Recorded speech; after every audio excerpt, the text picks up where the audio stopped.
Good morning, Honorable MEC and honorable members. We are starting with the meeting. And good morning to everyone. Honorable MEC, honorable members, officials from the department, head of department, board members, executive of the Limpopo Tourism Agency, and officials from the Department of Economic Development. Good morning once more.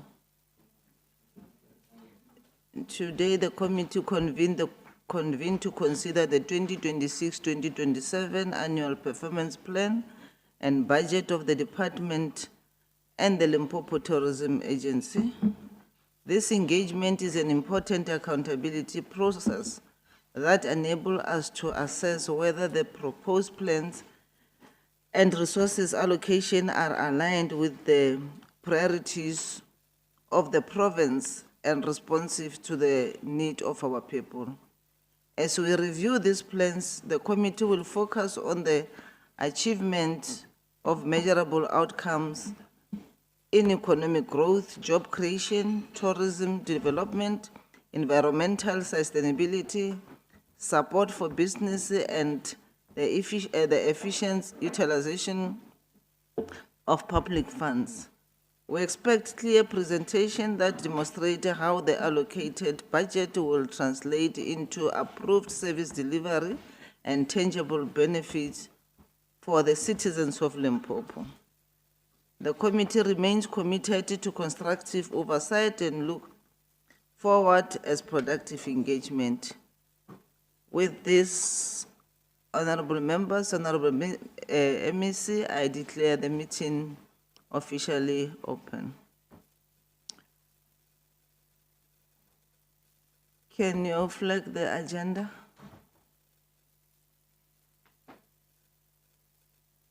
Thank you very much. We are now at number 2. Apologies. Good morning, Honorable Chair. Good morning, members and everyone present. We've got 4 apologies, 1 from Honorable Jack, 2 Honorable Cooper, Honorable Smalley, and Honorable PAD. Thank you. Okay. Thank you very much. Let me hand over to Honorable MEC. Any apologies on your side? Thank you very much. From our side, we do have the apology from the group CEO of LEDET. He has got an appointment with the doctor because of the wife is admitted to hospital. We had to release him so that he can go and attend. We must also indicate that we have just appointed the new board of LTA. They are not yet registered as directors. So we only have the CEO and the CFO from LTA. But from other entities, we also call them for the resolution tracking. Otherwise, it was supposed to be ourselves and LTA, because the resolution tracking was not dealt with the last time when we were here. Okay, no, thank you, Honorable MEC. Honorable members, we're dealing with only 5 items that I'm not going to go through. Can one honorable member confirm the agenda?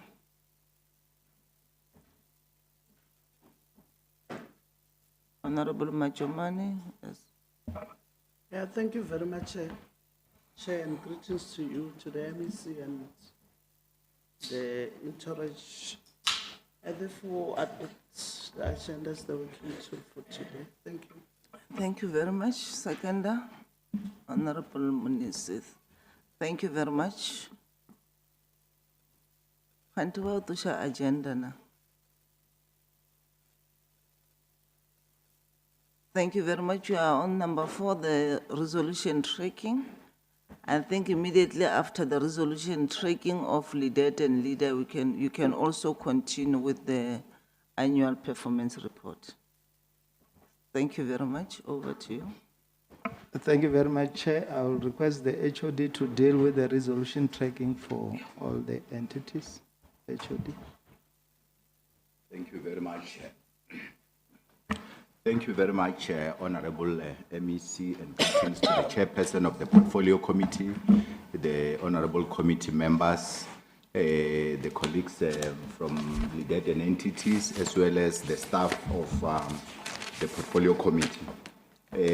I will present the update on the resolution tracking for LEDET and entities for 2025-26 financial year second quarter that emanated from the second quarter performance report, starting with LEDET. The committee resolved that the department should provide updated quarterly progress on all provincial priority projects and how they are contributing to the economy. And the progress is that Limpopo catalytic projects collectively contribute to the provincial economy by crowding in large-scale public and private infrastructure. And such are categorized in terms of the presentation of all catalytic projects. And just to name a few, in the second page, through special economic zone, wherein we are dealing with the issues of mineral beneficiation and other sunrise industry, we are making sure that we are implementing the issues around revitalized parks, strengthening manufacturing and supply chains, as well as the new sector, renewable energy and green hydrogen projects in Limpopo. Also through digital infrastructure or digital transformation, we are busy with the process around broadband and expansion in the planning and innovation. We also support entrepreneurship, SMME, as well as the township economy in terms of cross-cultural aspects. But certainly our next Chawan details the catalytic projects of the province, as well as the progress in terms of the other empowerment projects or cross-cutting projects that we have in Limpopo. Number 2, the report should provide reasons why the department had lower expenditure during quarter 2 and how the funds will be spent in the next quarter. And our response was that the lower expenditure in quarter 2 was mainly due to timing and implementation related factors that rather than systemic underperformance, and this include underspending on compensation due to vacant post delay and procurement processes, which were the matters that were, of course, resolved in the latter part of the financial year. The challenges is that while expenditure is expected to accelerate in subsequent quarters, the department acknowledges certain challenges that may impact on the pace of spending. This include the issues around procurement, where we have non-responsive bids, where we have to now do re-advertisements, and that is certainly impacted on some of the earmarked funding that we have. To address this, we have put in measures or catch-up plan in terms of in terms of progressive movement of the expenditure, in particular for recruitment as well as procurement, which will have been addressed, of course, in the gone quarters 3 and 4. 3, the department should implement targeted programs to empower and capacitate businesses so that they meet the selection criteria for both financial and non-financial support by LEDET and other institutions. Our response, the department implemented, in actual fact, the department has got 3 strategies that is implementing. That is Limpopo MSME, Limpopo Cooperative, and Township and rural strategies. And we have then designed the programs to be implemented by LEDET and LEDA in particular, as well as the collaborative effort that we are doing with development financial institutions that are located in Limpopo, those of national sphere, so that we can have a comprehensive reporting on support for enterprise development and entrepreneurship. And our challenge is that it was established that the majority of enterprise services are not aligned with the procurement opportunities. That is when we are using the opportunities arising from funding through treasury. And therefore, we had always made sure that there is empowerment workshops so that they can be registers on the CSD database, and as well as support in terms of how they access the opportunities that are available. 4, the department should continue to ensure that the targeted previously disadvantaged group benefit from government procurement.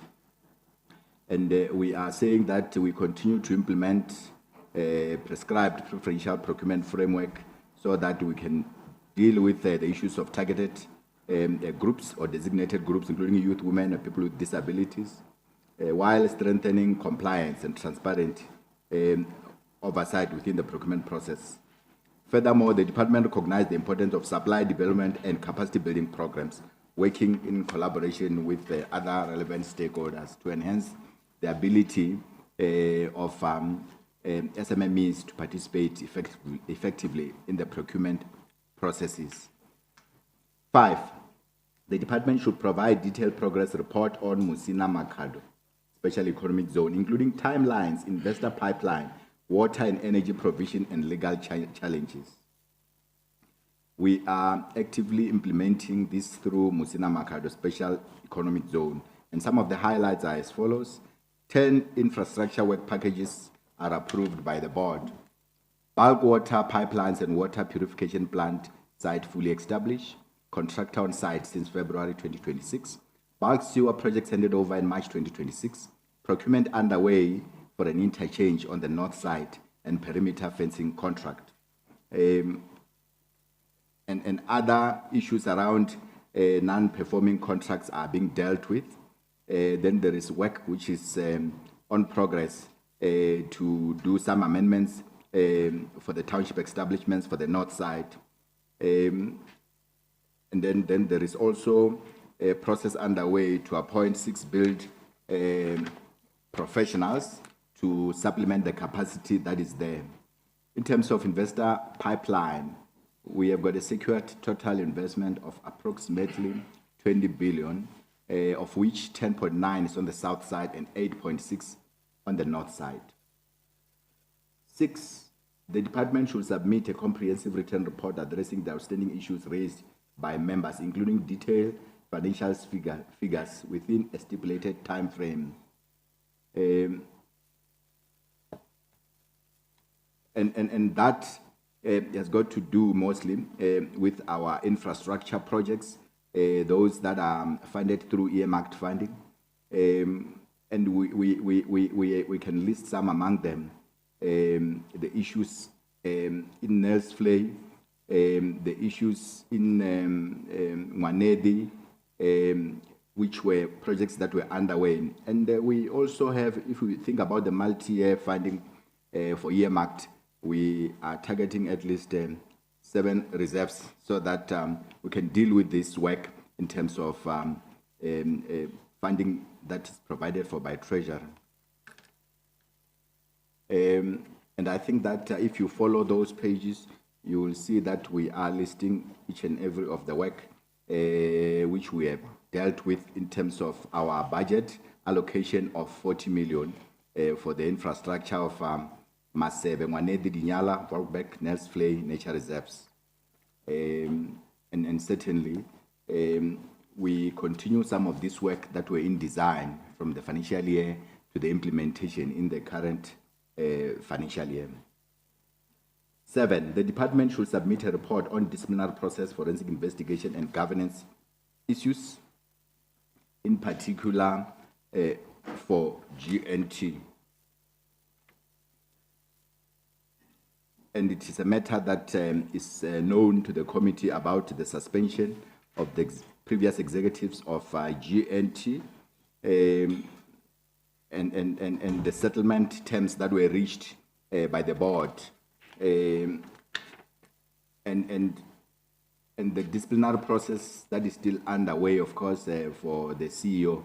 And I think that that matter, the next hearing, of course, for the CEO is 17, 18, and 19 of June.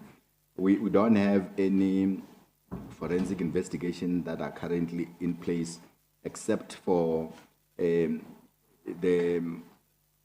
one that are pursued from the national level in terms of law enforcement agencies by the Hawks and other institutions that investigate corruption, among others.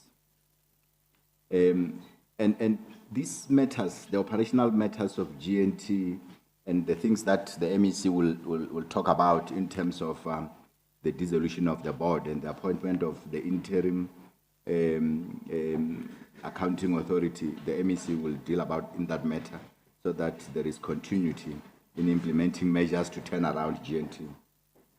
The department should ensure timely submission of reports to enable effective committee oversight. We know that in this matter we were at fault, and therefore we are trying as much as possible to adhere to the timelines that the committee wants so that we can have submitted the report of LEDET and entities within 3 days. The department should improve the quality and consistencies in reporting, including alignment formats between department and entities. And it is a matter, of course, which we are considering, and we take counsel, and we respect the counsel that we got from the portfolio committee.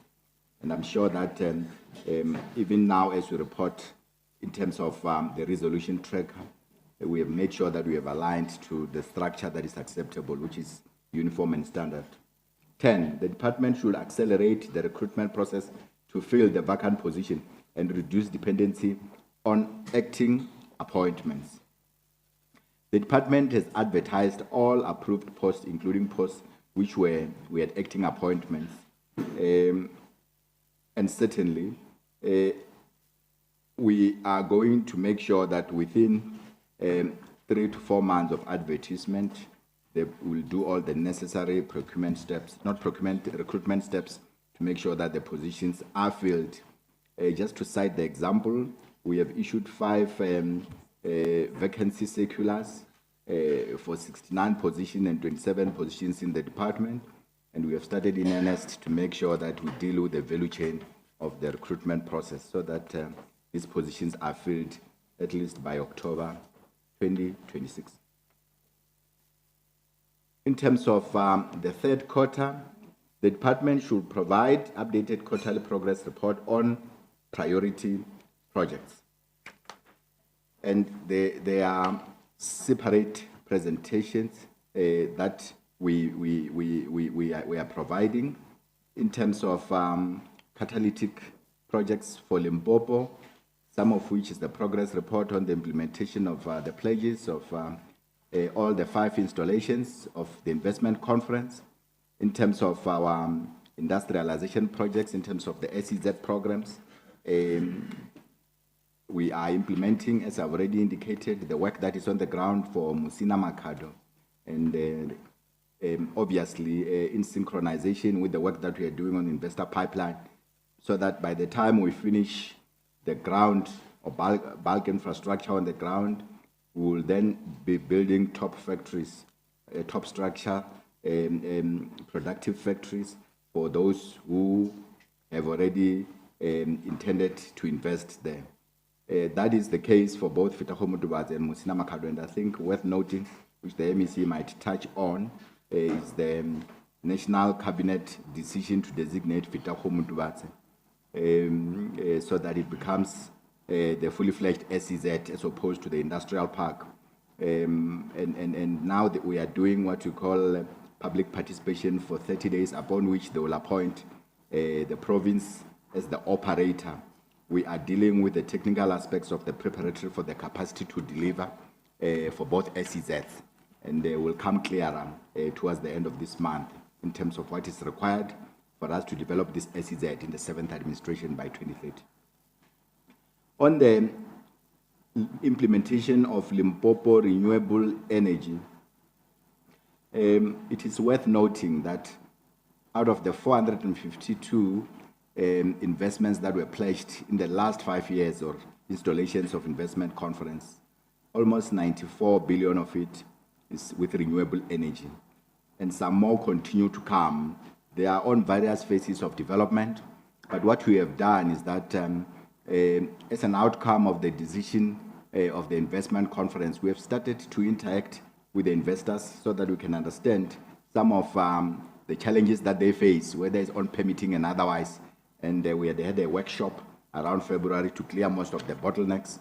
And there are even others that are coming to our SEZ, including Musina Makhado, including the one that the MEC might want to touch on in terms of the 500 megawatt renewable energy within Musina Makhado at a cost of 60 billion.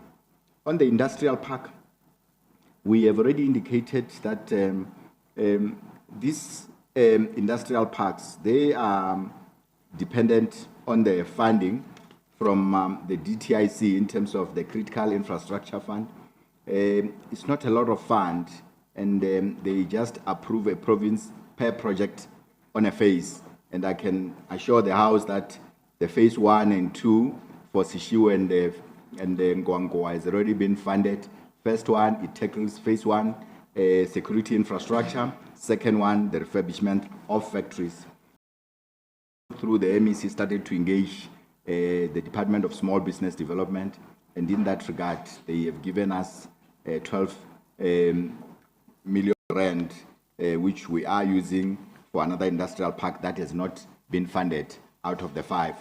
And therefore, until LEDET becomes self-sufficient to the extent that it can some work around the refurbishment, we have always depended on the largesse of the Critical Infrastructure Fund, but we take note that indeed there is a big gap in terms of infrastructure refurbishment or revitalization of this park. One important aspect that came out of the second phase funding of Sishiu Industrial Hub is that we have used the funding to refurbish a big factory which is converted into the digital hub as part of the broader phase around the implementation of innovation as well as broadband, wherein we are going to assist entrepreneurs in terms of idea generation to commercialization. And in earnest, we have finished the refurbishments in terms of the physical infrastructure. We are putting furniture, and I'm sure by next month, we should say that we are ready to start with the intakes.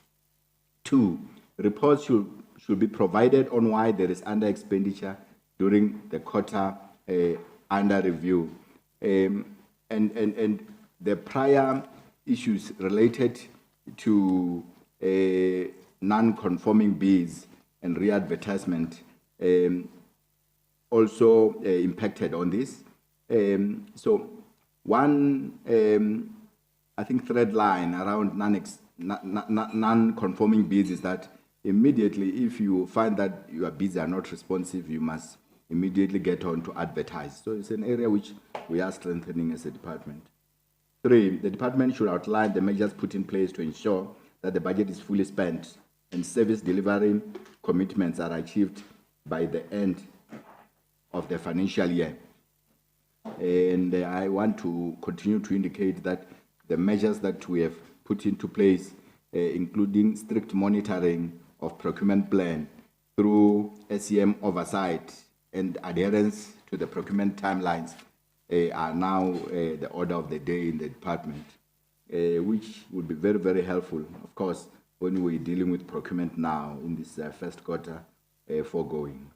4, the department should implement targeted program to empower and capacitate business to ensure that they meet the selection criteria for both financial and non-financial support. And we have implemented these programs. We continue to implement the programs under the strategies for SMME and cooperative development, of course, in partnership with other development financial institutions and other institutions, so that we can reduce the red tape for business to thrive. 5, business applying for liquor licenses should be assisted to meet the requirements. There should be regular monitoring of compliance by those new liquor businesses that would have been approved. And And in terms of the location study of the liquor application processes, the department has offices in all the districts whereby our officials, they assist in the liquor licensing requirement and provide guidance throughout the application process. Officials are also available during application lodgement to ensure that applicants submit all the corresponding supporting documents. To promote compliance and responsible liquor trading, we conduct regular awareness programs through community safety forum meetings and annual liquor indaba. The department also undertakes approximately 8,000 liquor inspection annually. And of course, our collaboration with law enforcement agencies, in particular SAPS, ensure that we do and implement a lot of compliance matters. The liquor forums have been established at 104 police stations across the province to educate liquor license holders and communities on responsible trading consumption, particularly among newly licensed operations. 6, the department should speed up the process of implementation of infrastructure projects and avoid under expenditure. Now, what has happened is that the larger proportion of our infrastructure spent on earmarked fund infrastructure, especially the reserves, is budgeted that is appropriated for the use by the Department of Public Works, Road and Infrastructure. So this area of underperformance, it affects all departments in the provinces. And the HOD Forum and the EXCO had then directed that there be bi-monthly monitoring around infrastructure spending. We have seen that it has helped in terms of the early warning in areas of non-spending, especially in the current financial year. But certainly, we have taken counsel so that we can be able to spend.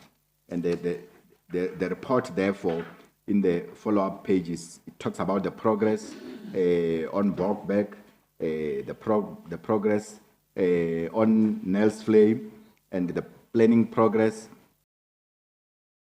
in Dinyala. 7, the department should continue to ensure that the targeted previously listed groups benefit from government procurement. I have already indicated this matter, on this matter, that we do identify the groups that are supposed to benefit and make sure that they are empowered in terms of the A to Z around benefiting from government procurement. 8, the department and provincial government should address challenges encountered in procuring from enterprise owned by military veterans and persons with disabilities. And we are working with the provincial treasury and other stakeholders in implementing measures to address challenges in procuring from military veterans and people with disabilities. This includes reviewing and enhancing procurement policies and the sourcing strategy, as well as strengthening supply development and capacity building to improve compliance and participation. And with that, and certainly I must indicate that this is an area where almost all of us as provincial government departments are struggling, but we have taken some lessons from some of them who are implementing this area very well, so that we can see how we can implement this better. 9, the department should strengthen the compliance, monitoring, and enforcement of environmental processes. And then certainly, we are performing these regulatory functions that is inclusive of compliance and enforcement in terms of environmental. Through these measures, we ensure that we do the regulation. And then currently, environmental compliance, monitoring, and enforcement in private nature reserves is mainly based on reactive inspection following complaints and whistleblowing. The province has over 320 private nature reserves, and therefore ought to be looked at differently if we are to ensure that we increase beyond this that comes from whistleblowing in terms of the capacity to do the spot inspection for compliance in the private nature reserves. 10, the department should provide a detailed report on industrial parks, including occupancy rates, rental structures, measures to support local entrepreneurs. I have cited what we have done in terms of the funds that we have received for phase 1 and 2 of the critical infrastructure for Sishu and Goangwa respectively. Soon we will be reporting also on the amount that we have received, which will then go to Shayandima reserves, meaning that in terms of the structured funding that we receive from the DTIC, the only one will remain untouched will be industrial facilities in Guyana, as well as Leboa Home. And with regard to Mkhutlu, it's a matter that the Honorable MEC is dealing in terms of interprovincial collaboration with the similar ministry or department in Mpumalanga, so that we can collaborate on these matters. 11, the department should develop targeted interventions to support women, youth, people with disabilities, and military veterans. And we have created and designed support programs emanating from our 3 strategies. The funding has not been much. We have received the 10 million for the first time after 2 years of non-funding for enterprise development and entrepreneurship. And therefore, most of what we do is through collaboration with private sector and development financial institutions from national sphere. 12, the portfolio committee should conduct an oversight visit to both Bushbuck Ridge and Mkhutlu industrial parks. The purpose of this visit will be to assess firsthand the state of infrastructure, verify the activities taking place on site, and engage relevant stakeholders and evaluate the overall effectiveness and impact of this industrial park in advancing the developmental mandate. On the side of the department, through Honorable MEC, we will be undertaking a benchmark visit and a collaborative tour to Mpumalanga department similar to us with our entities in the first week of July to deal with the matters of the benchmarking on the regulation of gambling and tourism.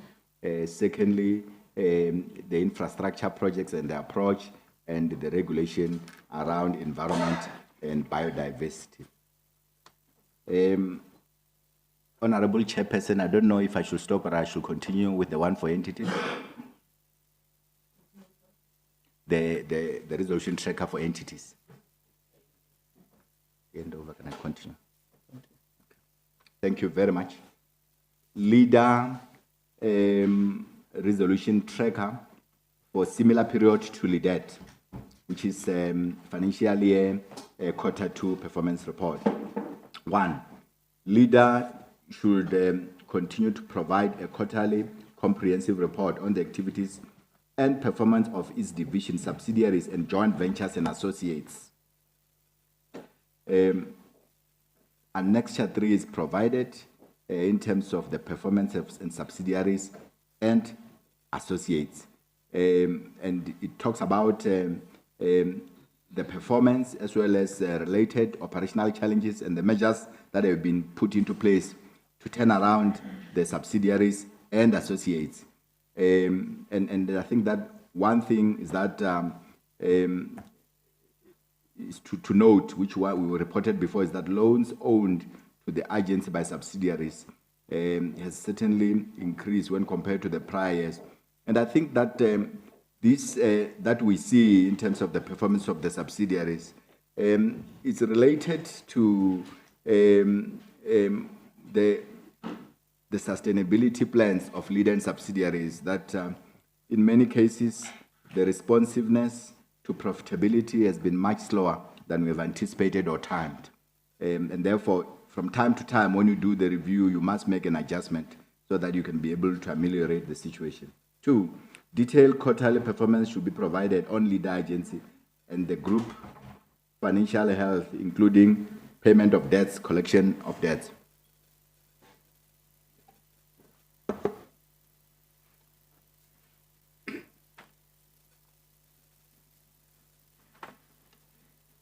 We have attached Annexure 4 on the debt recovery plan for the entities. And I think that the collection by the agency or the holding is not where it's supposed to be. And quarter on quarter, we have not seen that vast improvement. And certainly on the issues of the loans to the publics, as well as the payments of rents and those loans, that matter is also covered in that annexure form. 3, the entity should provide progress update regarding infrastructure projects rollout. For Musina Makadwesi, that progress should be reported on the implementation of the resolution. And as per the last portfolio committee visit to MMSEZ, where they found that there are already 2 site establishment, and we are now confirming to what the Honorable MEC has resolved and explained to the portfolio committee that he is expecting 3 and 4 site establishment so that they can happen. And then certainly it is a matter that is likely to happen by next month. But the report for MMSEZ has been sent to explain the detailed operational progress report. 4, progress update should be provided on the designation of Itakomutubas Industrial Park, as well as the implementation of the infrastructure projects. I've already touched on this matter, that we are now designated. We are planning the technical aspects of ensuring that there is capacity for men and capital to implement Itakomutubas. Limpopo Connection, that's 5. Limpopo Connection should speed up the process of onboarding the investor for the purpose of the rollout. The response is that a due diligence process is being carried out on the identified investor partners to assess the suitability of the partnership. And to be honest, we have been sitting with this matter for 3 years without success. Sometimes an investor might promise to be a partner, and when you do due diligence, we find that they will not comply, nor will they have enough liquidity to carry over the work that the government has done in terms of that 585 million broadband infrastructure and its furtherment. So we continue to find solutions, of course, for Limpopo Connection, so that it can be it can find a strategic partner and continue with the fiber broadband. We continue with the Limpopo Science and Technology Hub, but I suppose that from time to time, on quarter basis, we'll continue to report on the progress we are making in onboarding the partner. 6, leader should provide quarterly progress report on the implementation of the GNT turnaround to stabilize GNT, especially on procurement of buses and leasing of buses and refurbishments of buses. And we have provided the report as an extra one of the turnaround. And then certainly we can indicate that there is progress on the delivery of 71 buses, firstly. And secondly, there is progress on the refurbishment of buses as a 3-pronged strategy for the leased buses, newly refurbished buses, and new buses as the cornerstone of the GNT turnaround. That progress, new refurbished turnaround, will deal with the timelines to make sure that these matters are addressed in the current financial year. 7, progress report should be provided variation. Update should be given on the status of pensions to former employees who are owed. The funds were used to pay current employees pension contribution between January and July 2025, while the remaining balance was allocated to the South African. Progress on the pension fund is that as a result of some form of a deadlock between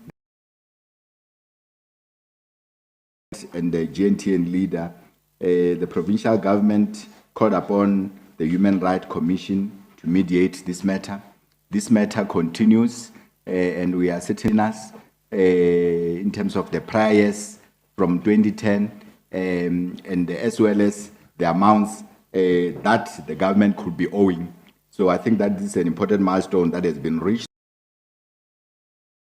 It might help clear and certainly mediate for a longest period of time this long-standing issue. And this has been annexed also as a report, but I think certainly as soon as the number of pensioners who are owed in any other time of history, the amounts that are owed and how we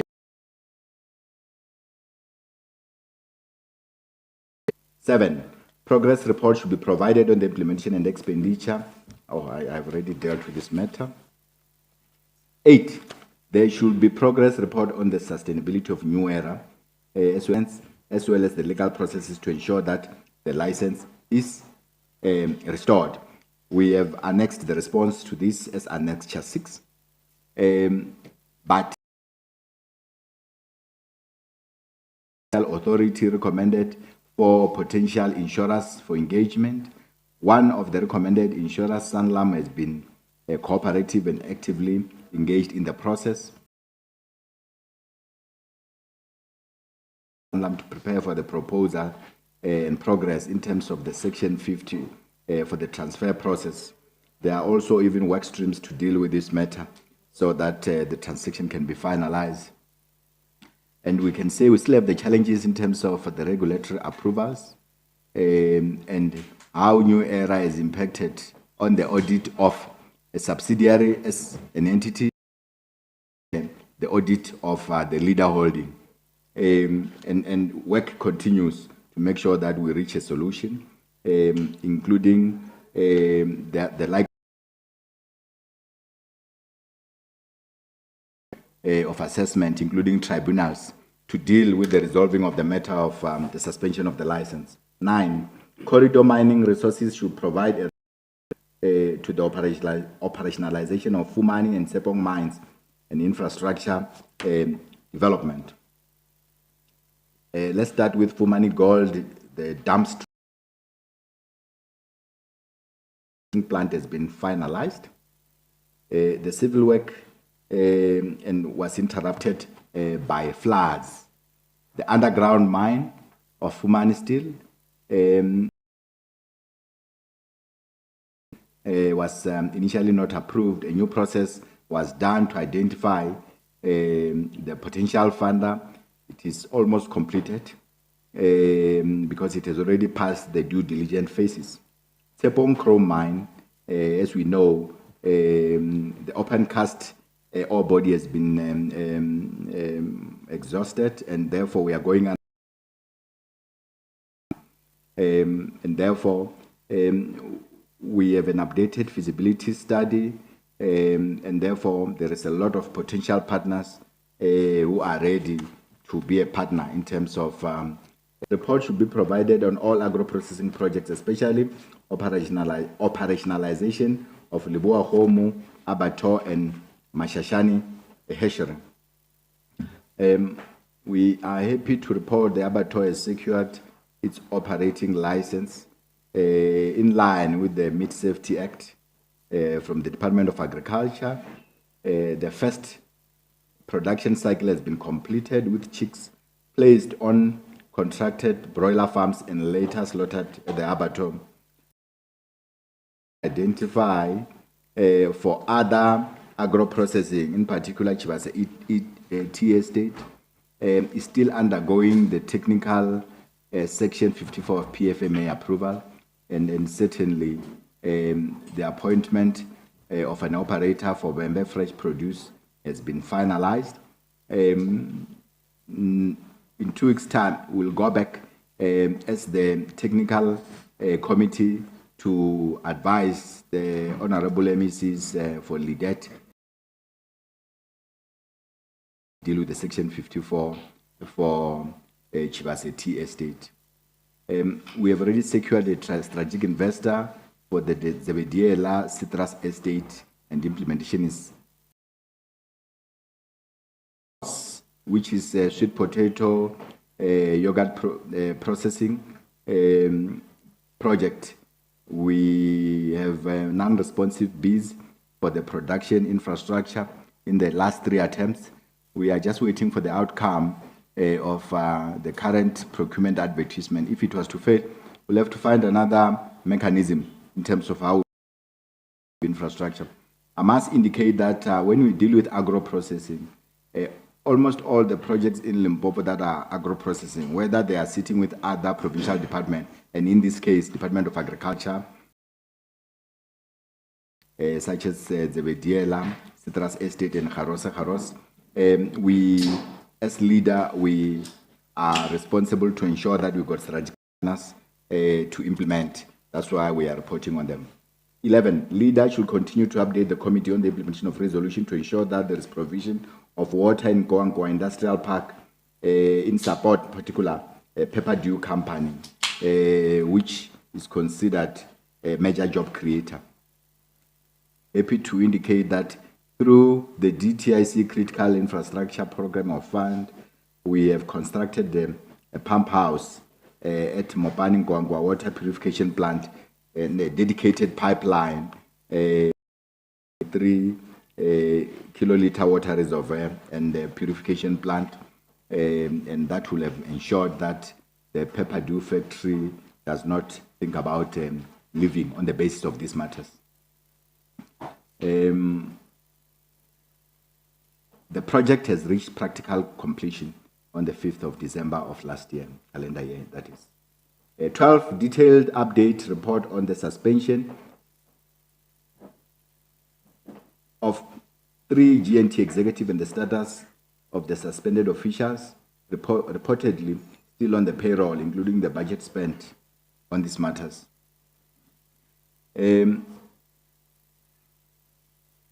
We had indicated, of course, that the process is still underway in terms of the latter person who has not taken the settlement, which is the CEO, whose contract is ending next year.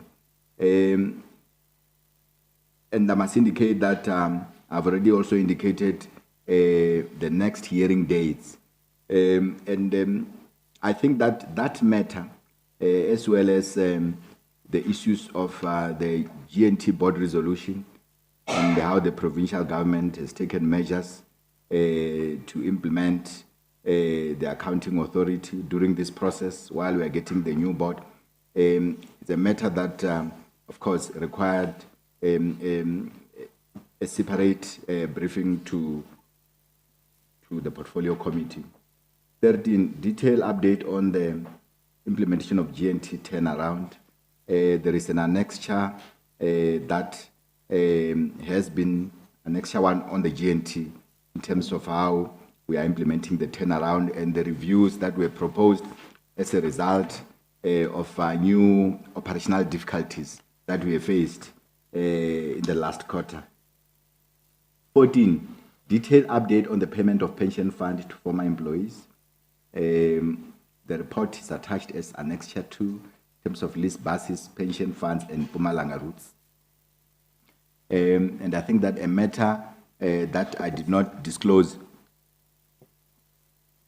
is that the Human Rights Commission are using the same actuarial specialists that we had initially intended to use before they come through. And those are the ones that are unearthing information around the number of beneficiaries, the amounts that are owed to them, which when it is done, which is very, very near, we should report to the committee. 15, detailed status report on the buses that are operational and those that are not operational. As of 18th of May, 11 new buses have already been received, with a further 8 expected. So it means that they are ought to be here because it's the 31 of May has already passed. In addition, 11 buses were repaired on that on that second aspect of GNT sustainability, which is dependent on the refurbished buses. 5 of the 11 were in Makado, 4 in Woodspread, and 2 in Sishiwo. And the annexure 2, in terms of the GNT sustainability, is there for all the details. Challenges at GNT and strategies to overcome them. We have referred to the GNT turnaround strategy, as well as the new measures to review that when you have got a strategy and as you review it, you realize that there are some seismic problem. You do the review so that you adjust, so that you don't have to wait for the financial year. And therefore, those matters, including the interventions that was made 2 weeks ago in terms of Section 49.3 of the PFMA, are the matters that the MEC can touch on. On the LEDET Q3 report, LEDET should continue to provide a quarterly comprehensive report on activities and performance of its division, subsidiaries, joint ventures, and associates. This is annexed S3. 2, detailed quarterly progress report should be provided on the agency and group financial health, collection of debts, and that is annexed in detail as Annex 4 of debt recovery plan. But realize that all LEDET loans to subsidiaries, it has been difficult to recover those given that the subsidiaries themselves are not self-sustainable. The involvement of all third parties to collect the loans that we have given to individuals in society, and the one for the rental, there is some progress there. So that is annexed as Annex 4. Provide detailed information on the financial reports and expenditure of the entity, highlights funds that were allocated to the subsidiaries during the adjustments. During the budget adjustment process of November 2025, LEDET as a group received 198 million. When we removed the VAT, it was 172 that went to LEDET. And if you look at the table, it talks about the subsidiaries whom LEDET had to intervene, given that they did not have their own funding.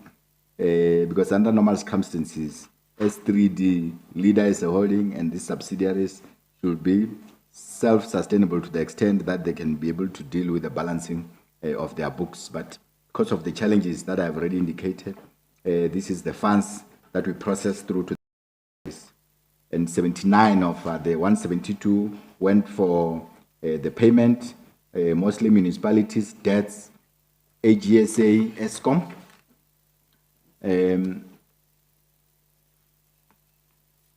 GNT was given 19 million to make payment to the salary shortfall, as well as 21 million was utilized to settle diesel debts and other supply issues, and also its own AGSA challenge, as well as ESCOM.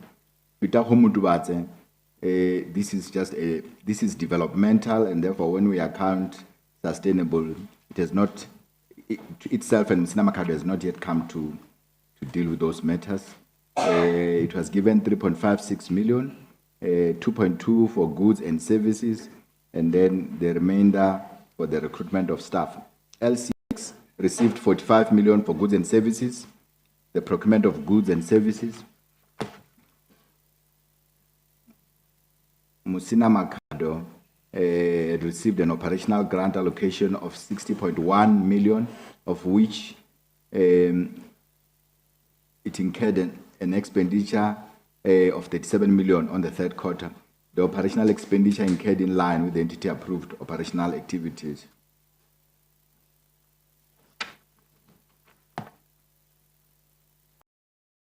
Entity retained and received 220 million for the current financial year, against which expenditure of 34 million had been incurred in the third quarter. And in terms of the funding for MMSEZ, in terms of expenditure report, is annexed S5, MMSEZ expenditure versus budget. Number 4, progress update regarding infrastructure projects and the rollout. And I think I've already indicated the pipeline works that are continuing, the existing ones in terms of that. Progress update should be provided for the designation of Fitaho Mutubadze, as well as its infrastructure projects. We have indicated about the designation status and the bulk infrastructure projects. Some of them design, some of them are at implementation phase. To the extent that in the next financial year, we should be talking about our approach to the DTIC, to the SEZ fund for both Musina Makhado and Fitaho Mutubadze to build the top infrastructure. So the planning phase is what measure we have largely for Fitaho Mutubadze, and of course with the temporary issues of electricity and water and the fence that are being implemented. So for both Musina Makhado and Fitaho Mutubadze,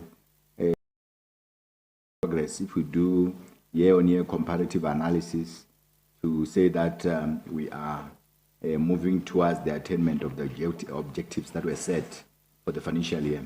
LEDET should turn around, and I should say that this has already been talked about, and it is our next, as an next one of GNT turnaround strategy. So is the number 8 in terms of the progress report or the usage of the 93 million, which the portfolio committee has supported for repurposing. However, Annexure 2 is provided for to explain the usage and the progress. There should be progress report on the sustainability of a new era. These matters I've already touched on from the previous quarter. Corridor, mining resources. These matters I already touched on from the previous quarter. So these are the matters that are foregoing. The issues of agro-processing projects of LEDET. These are the matters that I have touched on, even on areas where we have got operational difficulties and the turnaround that we are pursuing. 12, the issue around the supply of water to Nkowankowa Industrial Park, as well as the usage of funding from the DTIC critical infrastructure and the supply of water to factory for the pepper dew. These are the matters that I have touched on. I can now move to LTA 25-26 financial year, second quarter report. Sorry, Honorable MEC, we have a guest here from Arizona. So I was thinking that before we continue with the report, can we do that presentation of Arizona so that we can release them, then we continue. And dear Bob. Thank you very much. Thank you very much.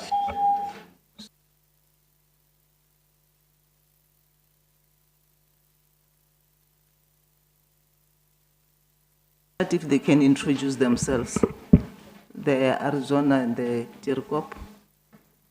If you can just stand up and introduce yourself.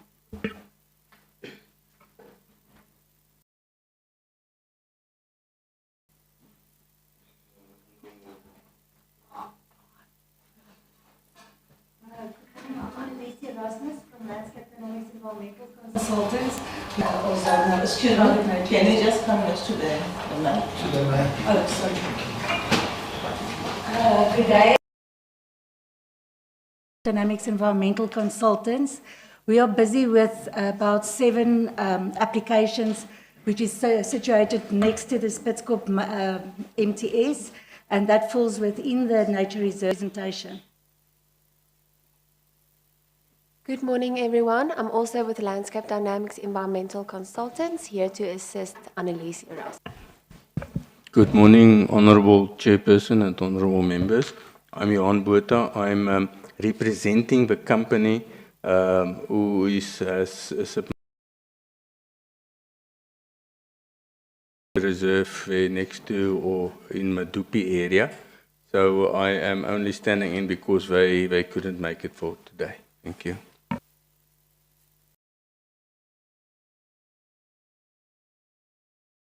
Honorable MEC. Thank you, Chair. We'll request DDG to present the report. Honorable MEC, Honorable Chair, Honorable members, HOD, and the colleagues, I will table the report that seeks to provide the feedback from the Portfolio Committee jointly with the department and the members of the two properties affected. If we can move to slide number 3, that articulates the purpose, as I've indicated, that we are here to table the report that we are requesting the Portfolio Committee to seek a resolution for the approval of the withdrawal of the declaration of the two properties in question, being Tirko Private Nature Reserve and Azona Nature Reserve. We can move to slide 4.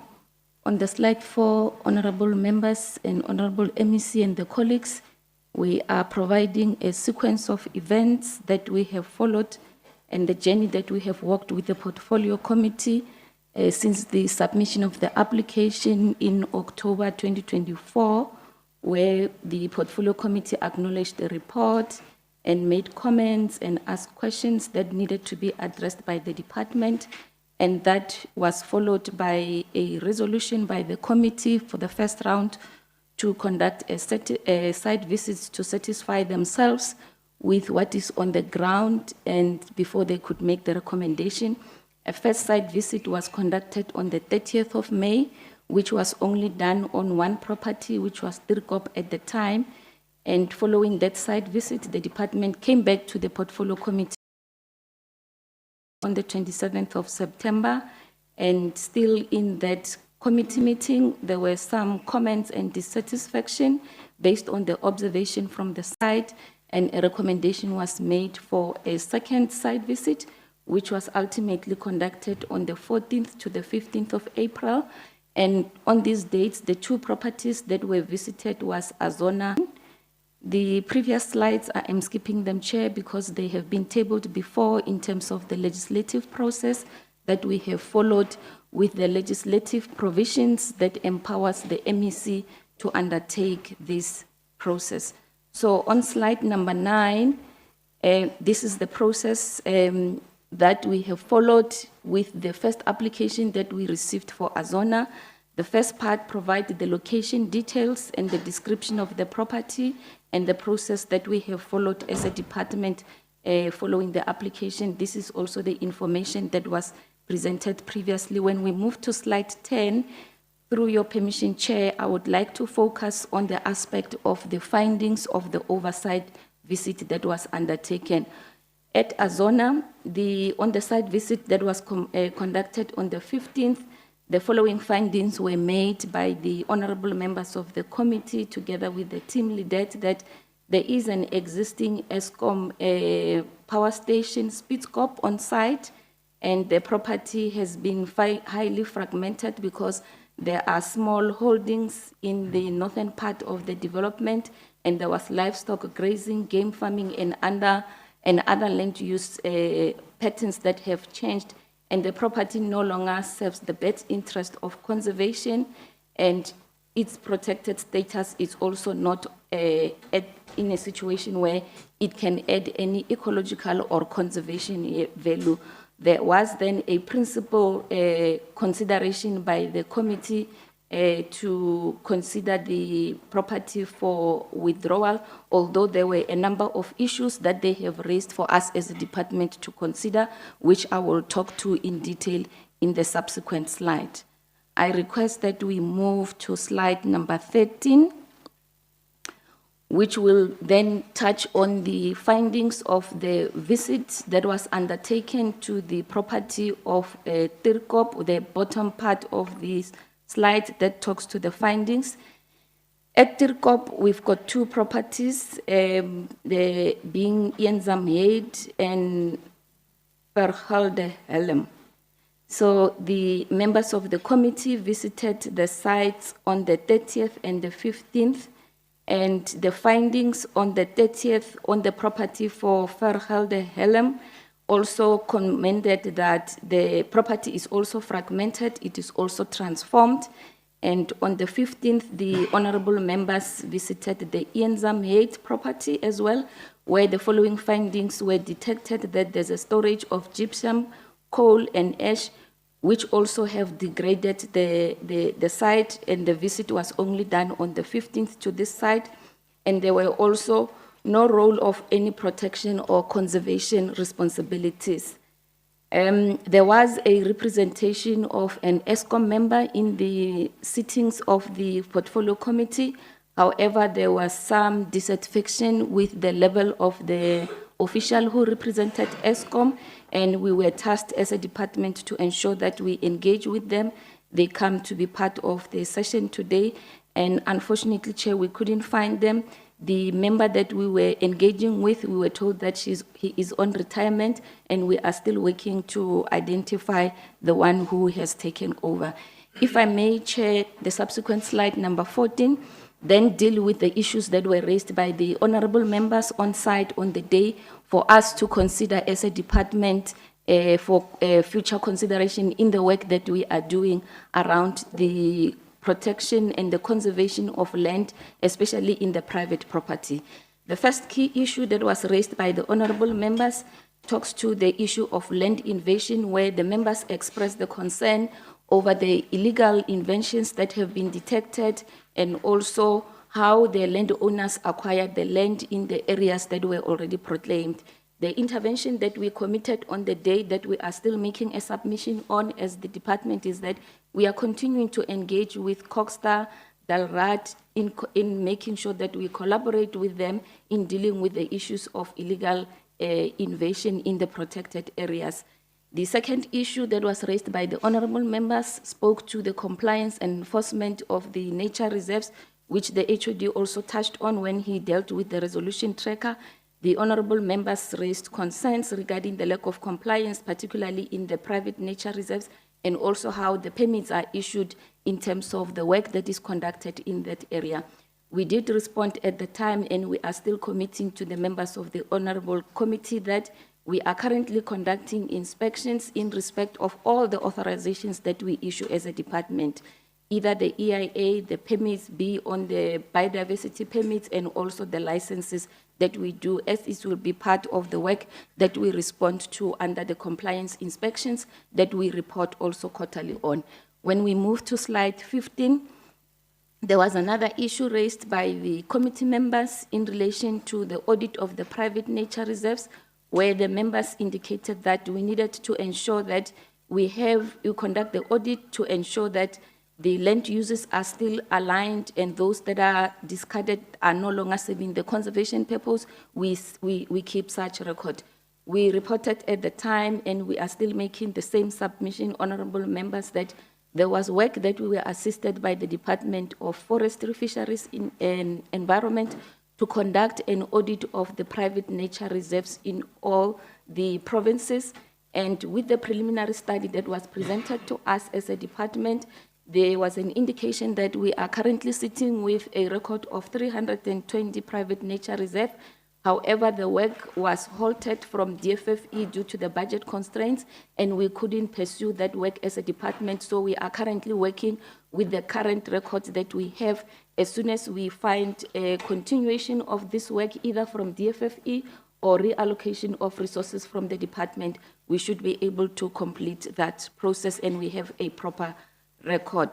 The fourth area that was raised by the honorable members was relating to the involvement of the municipalities under the subdivision for the various land uses, and the concern from the honorable members was that how do we involve the municipalities on the subdivision of the land for the various land uses, and we continue to put forth our commitment to work with Cogstar to make sure that the relevant structures within the local municipalities are involved in this process. Moving swiftly to slide number 16, which touches on the last issues that were raised by the honorable members regarding the penalties for non-compliance. There was a huge emphasis from the members of the committee in relation to the issuance of the penalties for non-compliance, and we are making a humble commitment and a assurance to the members of the committee that we are currently implementing Chapter 7 of NEMA by conducting the compliance inspections, which is also part of our commitment in our APP, where we conduct inspections, we issue non-compliance notices where we detect any non-compliance issues or we receive any complaints, and we conduct various investigations under the compliance notices are issued, and we allow the applicants to give responding statements, and we evaluate them. On the findings of the responding statements, we either issue notices, to some extent we issue directives, and if it gets to a push, at some instances we issue the criminal cases that are opened against the perpetrators. The last area of intervention that was raised by the portfolio committee was that with this resolution that will be taken of the withdrawal of the two properties, what will be the legal implications for future developments in those two sites, and we legislative requirements as stipulated by the provisions of NIMPA that gives the MEC all the authority to undertake this process have been fully satisfied, and any other substation, it will improve the energy grid for the province. The last slide in terms of the recommendations to the honorable members based on the findings,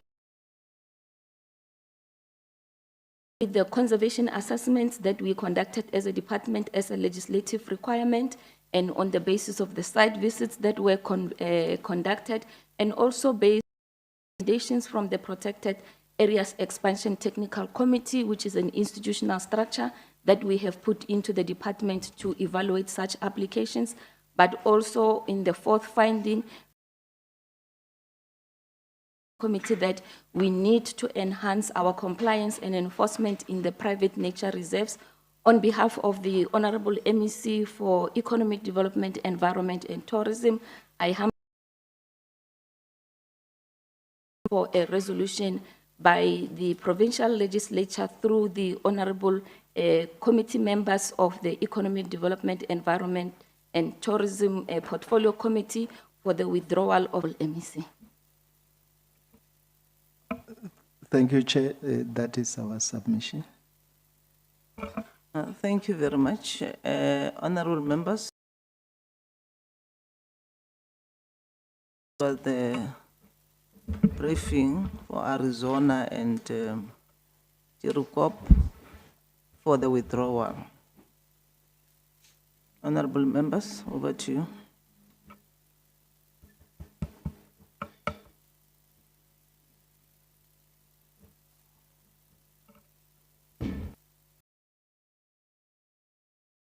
Thanks, Honorable Chair. Good morning, MEC and your team. Before we can act to assist the department to honor the wishes and the request of the property owners, we want to at least have a view of what the situation is. We were convinced that it will not help the institutions of government to refuse the request by the property owners. Any event, like the report has just stated now, the two sites, for those who have not been there, do not serve the purpose for which the declaration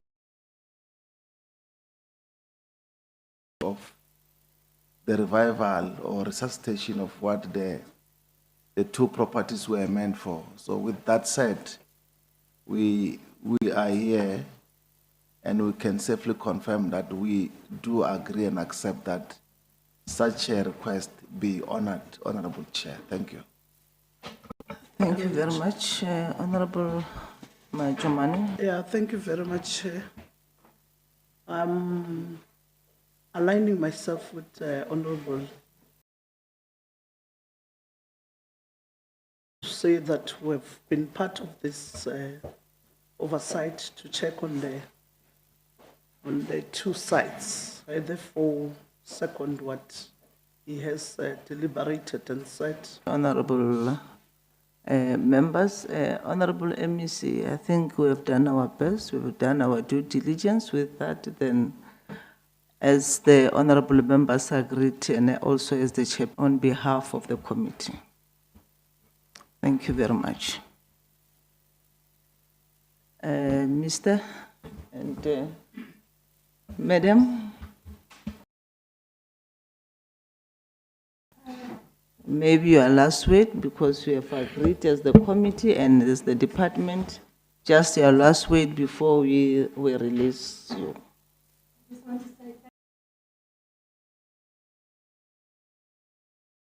All the honourable members for allowing us to be here, and thank you for a very good consideration of the applications. Thanks. No, thank you very much.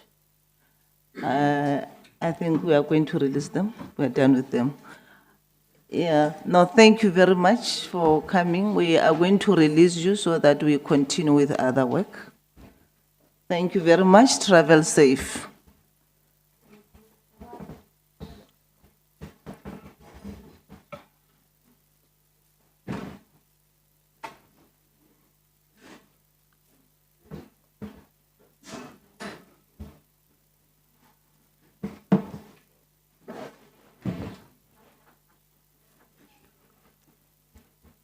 Done with the two, then at least we can continue with other things. Honorable members, I mean MEC, or back to HOD to continue with the reports, the two reports. Thank you very much. At least the break has allowed me to breathe a bit. As I continue, dealing with LTA, financial year 25-26, Q2, report resolution tracker for LTA. 1, LTA should continue to prioritize its mandate to attract tourists from domestic and international markets into Limpopo to enhance economic growth. In response, LTA has developed an aggressive marketing plan targeting domestic and international tourists. The entity participated in 2 international marketing platforms, Namibia Ogwendiva Trade Fair for the first quarter. The Limpopo Tourism Performance Q2 report has been outlined below. In terms of international tourism performance for that quarter, a total tourism arrival of 105.3 thousand in Limpopo, contributing 1.1 billion in foreign spend. Domestic recorded plus 57.4 increase in trips, reaching 2.0 million, and bed nights of 6.4 million. However, total spend dropped from 4.7 billion to 2.6 billion. Limpopo is one of the 3 provinces visited as the main destination, which is accounted for. 2, the vacant budgeted posts should be filled and capital projects should be implemented to avoid further under expenditure and also enhance operational efficiency. LTA advertised all funded vacant positions with a plan that successful candidates should have started in December 2025 or January 2026. Procurement of capital assets is at an advanced stage and delivery was expected before the end of financial year. 3, the entity should continue to prioritize spending its procurement budget on the business owned to priority groups, youth and people with disability. In response, the entity continues to prioritize procurement spending towards business owned by women, youth and people with disability in line with the Limpopo procurement strategy. In actual fact, this entity is the one in which most of our department and entities benchmark on, given that they have made more progress than many of us. 4, LTA as a marketing division of the province should continue to market the state-owned nature reserves as tourism destination in the province. As part of the performance plan of that which constitutes that financial year, LTA committed to strengthening awareness for Limpopo wildlife resorts by actively marketing and promoting them across various platforms. The process includes using LTA promotional channels such as exhibition, media arrangements, digital campaigns, print materials, and other public-facing marketing initiatives to ensure that Limpopo Wildlife Resort were widely visible to potential tourists and partners. LTA and Limpopo Wildlife Resort jointly executed the media excursion, which was planned by Limpopo Wildlife Resort to expose products that are based at Vembe, Makuya Nature Reserve, and introduction and testing of newly developed hiking trails at Ngwanedi Reserves, which is the excursion that was done from 10 to 11 September. In Q2, Limpopo Provincial Tourism Association, in partnership with LTA, hosted the second installment of Explore Limpopo Tourism Market at Tanin Country Lodge in Mopani from the 4 to 5 of September. The main purpose of the participation was to utilize any platform presented by LTA to promote the wildlife resort to the domestic tourist potential. LWR exhibited along the other 20 exhibitors in the promotion of Destination Limpopo. 5, the agency should implement stricter expenditure management controls to ensure that spending is aligned with planned activities throughout the financial year. The entity will strengthen expenditure management controls to fulfill the resolution. 6, the agency should develop and implement risk mitigation strategies, including contingency plans for the program dependent on external events and partnership. The agency has internal control in place that enable the entity to monitor and check internal and external events for alignment between the plans. 7, the agency should improve the alignment and structuring of quarterly performance targets to strengthen monitoring, reporting, and accountability. We acknowledge this resolution, which is fully implemented. 8, the agency should sustain its strong performance in procurement from designated groups while ensuring compliance with value money principle. This is a matter that is being implemented, as I said before, in line with the 2030 Limpopo procurement strategy. 9, the agency should submit a detailed progress report to the committee in the next quarter outlining improvements on recruitment, expenditure, and program implementation. Such a report has been submitted and attached as Annexure A. LTA 2025-26 third quarter report resolutions. 1, the entity should continue to prioritize its mandate and attract tourists from domestic and international markets into Limpopo and enhance growth. And this is fully implemented in terms of attracting both domestic and international tourists to Limpopo through targeted marketing, investment promotion, and strategic partnerships and promotion of the province's unique tourism offerings.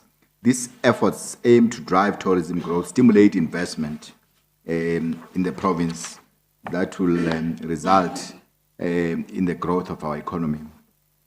And the Q3 performance report is as outlined in terms of the performance, in terms of international tourism performance for Q3, which was 100.7 thousand, which contributed 1.3 billion. Domestic,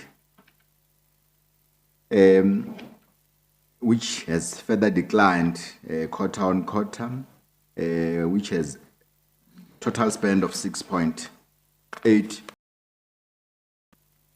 Detailed report should be provided on how different destination marketing and trade promotion platforms are having impact on the attraction of tourists, improvement of the tourism sector in the province, and ultimately contribute to the acknowledging this, and we have attached the detailed report in that area as Annexure B. 3, LTA should report on why it's addressing the post-vacancy challenges by appointing interns and not filling the posts. The vacant posts, budgeted posts should be filled to avoid further regard, of course, to the interns. The entity has filled the 3 prioritized positions and candidates commenced on the 1st of January 2026. Interns were not used to replace positions but rather budgeted as part of youth empowerment. The detailed report is annexed as SA. 4, the entity should continue to prioritize spending on its procurement budget on the targeted groups. The necessary training and empowerment should be done.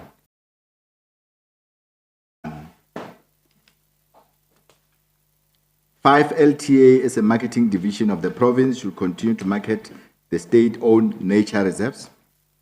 And as a report,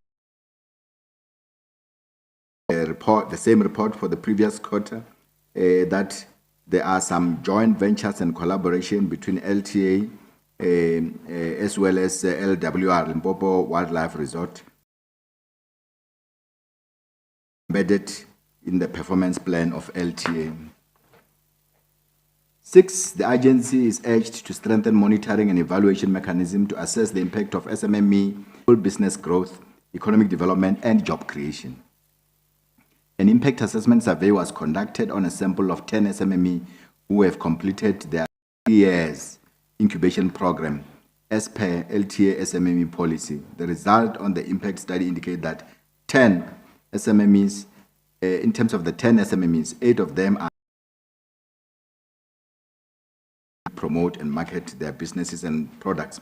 That said, the incubation projects, programs on SMME, they always have to have the effect that when the period is done, in terms of the rapid incubation model, then they can be able to breathe on their own and be able to undertake various operations so that their business can thrive outside the support measures so that we can allow others to come through. 7, the agency improves internal oversight systems to enable early identification implementation. The agency acknowledged this recommendation and has since capacitated internal control to implement internal control oversight system so that we can be able to see the early warning and ensure risk mitigation in areas where there were likely to be non-performance or under. Move to Limpopo Gambling Board, financial year 25-26, second quarter report. The Portfolio Committee resolved that LGB should, within 30 days of adoption of this report, submit non-operational license sites, clearly indicating the reason for inactivity, the duration of non-operation, and specific timelines for operationalization of regulatory action annexed SA. LGB should, within 30 days, submit a detailed report on the revocation of Planet Bingo license, outlining the legal basis for the decision, the socio-economic impact on employees and industry, and the clear action plan regarding the future of the license. And indeed, the report has been Annex B. 3, LGB is required to submit within 45 days a litigation report detailing the total number of court cases, percentage of cases won and lost associated. 2 of these matters were labor cases, while others are 2 civil matters. All these cases are still pending in the court of law, and therefore the success cannot be predetermined. But a detailed report is annexed as C. LGB should provide quarterly progress report on criminal cases related to illegal conducted, cases opened, prosecution finalized, and conviction secured, as well as enforcement interventions implemented to eradicate illegal gambling activities. This report has indeed been submitted.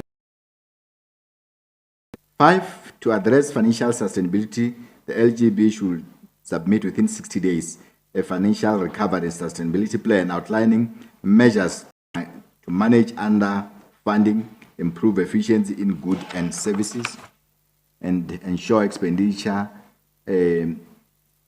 remains within the budget projections for the remainder of financial year, which has been done, and the detailed report has been annexed SE. LGB 2025-26 third quarter report. 1, LGB should within 45 days submit a capacity improvement plan for its law enforcement by the next reporting cycle. In response, the law enforcement business unit has the following posts: 1 senior manager, which is vacant; 1 which is filled; 7 inspectors is filled; 1 secretary is filled. So in essence, it's 2 vacant positions which they are dealing with. The entity is finalizing the process of getting concurrence from provincial PPMC in terms of its revised organizational structure, which will enable the appointment of the senior manager for law enforcement business unit. The entity is in the process of each vacant position by the department and entities in the province is that we have to go through a system called provincial personnel management for their approval, so that the budget is in line, so that the vacancy is in line with the structure and is budgeted for. So this is the process that they are alluding to. 2, LGB should provide within 30 days a regulatory impact report on the acquisition of Piedmont Limpopo P2I Ltd by Sun International, outlining compliance consideration and the anticipated effect on completion and revenue for the province. On 2 July 2025, Sun International withdrew its application to procure a Piedmont due to the Competition Commission hearing being scheduled, which was beyond expiry of long shop date of 15 September. In response to the growth of online gambling, LGB must, and within days, present a comprehensive action plan with measurable targets to enhance regulation, strengthen collaboration with national authorities, and mitigate provincial revenue losses linked to online gambling. This report has been annexed SF.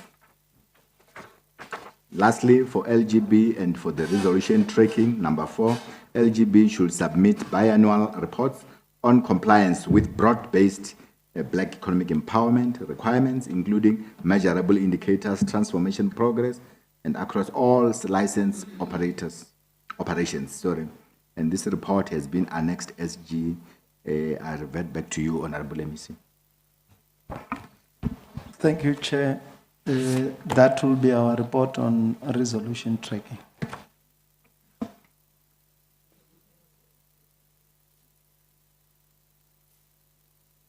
We were still dealing on resolution tracking. We can move to the report. Okay. If you can go to the report on APP and budget. Thanks very much, Honorable MEC and Honorable Chair and Honorable members.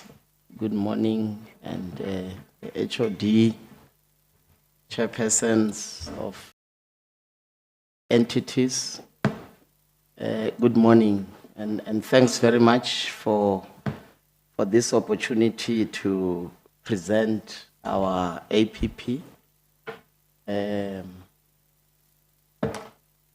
So the overview, it's a normal one that we always present. We can move to the next one. Even this one is just to explain how we are established and the overview of the entity, the vision.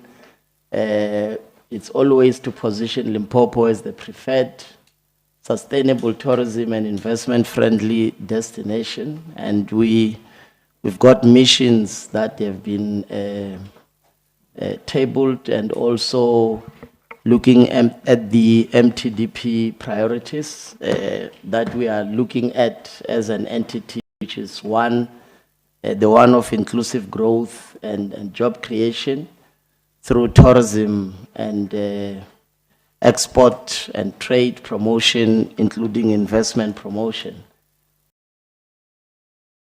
One on building a capable state, which as an entity we always make a contribution there. Can move to the next one.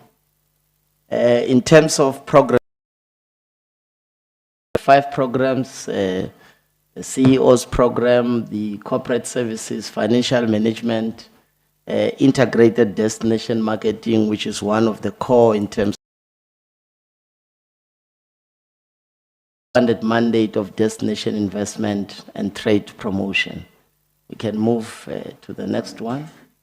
This is just an outline of those programs as to how many indicators do we have. So out of the 5 programs, we've got 17 indicators. We can move to the next one.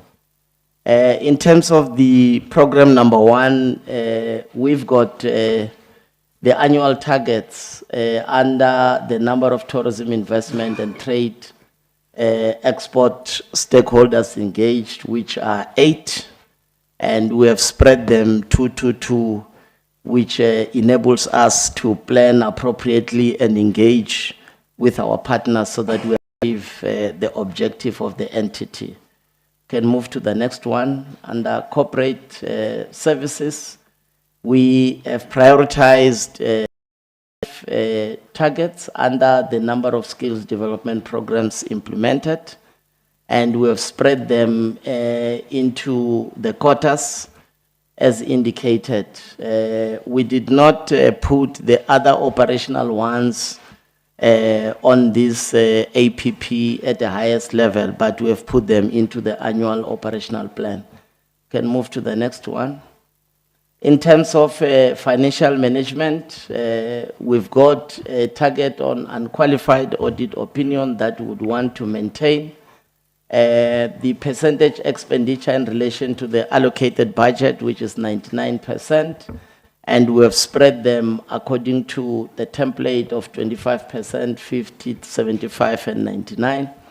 In terms of percentage of invoices paid within 30 days, it's 100% through the quarters. Percentage of procurement spend on women-owned enterprises, there is a target of 40%, which we have also spread it into 10, 10, 10 across the 4 quarters. We can move to the next one. The percentage of procurement spend on youth-owned enterprises, we have got an annual target of 30%, which we also spread it into 10, 10, 5, 5. The percentage of procurement spend on people living with disability, it's an annual target of 7%. And what we have agreed is that we would want to make sure that every quarter we spend that. Percentage of procurement spend on black-owned enterprises, 65%, and we have spread it 20, 20, 20, and 5. And the percentage of procurement spend on military veterans, which is 5%, we want to make sure that every quarter we it.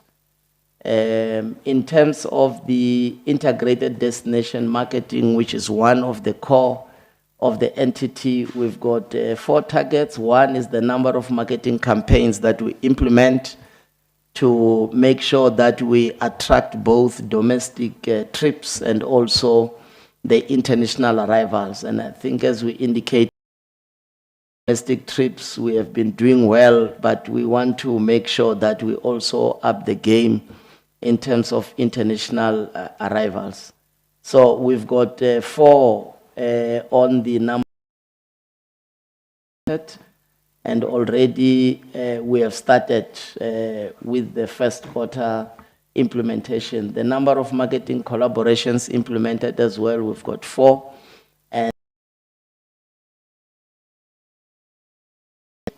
And that's where we also prioritize the international platform so that we make sure that we can increase our footprint in there. Number of the MSMEs supported, they are 100, and we have spread them 30, 30, 30, and 10. The last program, it's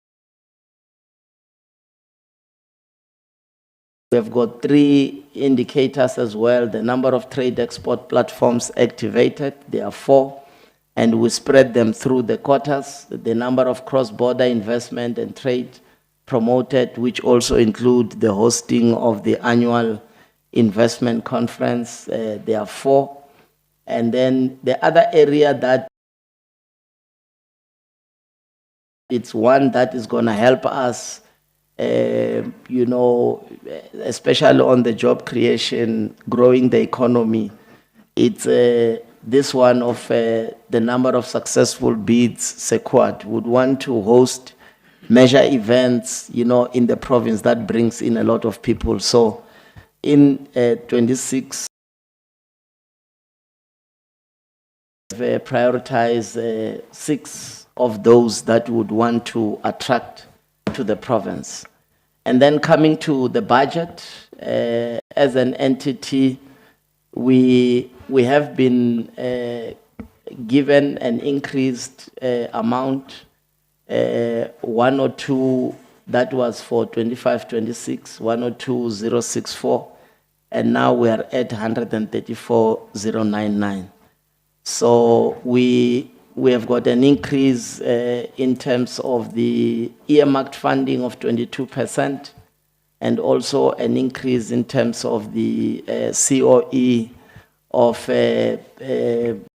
of 10%, and then the goods and services is 36%. So it's not that enough, but it's something that will take us to a particular area, and the Honorable MEC always advocate for more budget so that we can grow the economy together, especially with the expanded mandate of investment promotion and trade export. Thanks very much, Honorable MEC. Thank you very much, and you are lobbying for the budget. LEDET through Dr. Mamwal to present the budget and APP.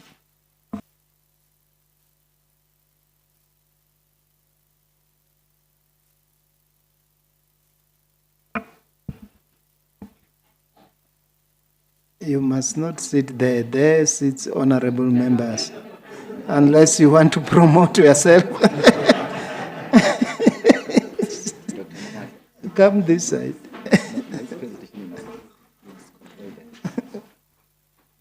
Go and control the presentation there.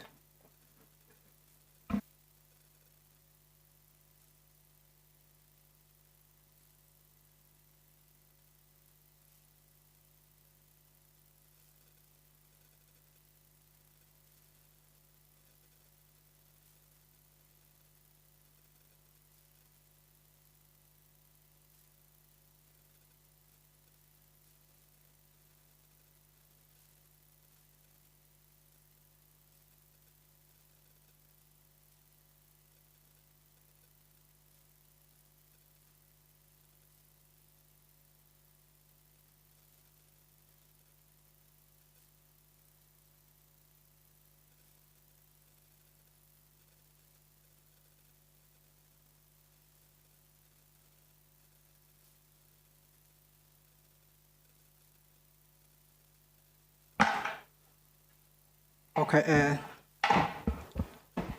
Thank you very much, Honorable MEC. A very good morning to Honorable Chair and Honorable members and the colleagues from LEDET and entities. I'm going to present on behalf of LEDET on the APP 26-27 financial year and the budget.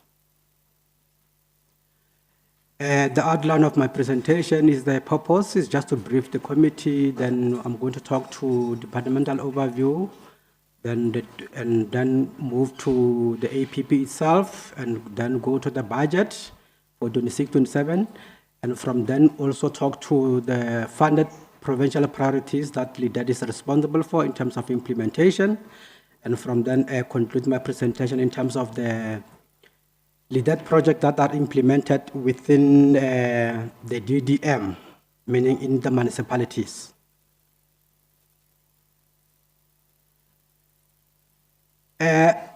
On the departmental overview, The department draw its mandate from Section 24 of the Constitution, read together with Schedule 4 and 5 of the Constitution relating to the following variables, which is casinos, racing, gambling and wagering, consumer production, environment, pollution control, nature conservation, industrial promotion, provincial public enterprises, trade, tourism, and liquor licensing. This slide is just also just indicating some of the policies or the legislation that we derive our mandate in terms of doing what we are supposed to be doing as a department. LEDET is responsible for promoting and facilitating local economic growth and development, managing and protecting the environment for sustainable utilization and development, and also promoting tourism growth and development. We implement this mandate through 4 programs in the department, which is administration, integrated economic development services, environmental affairs, and tourism.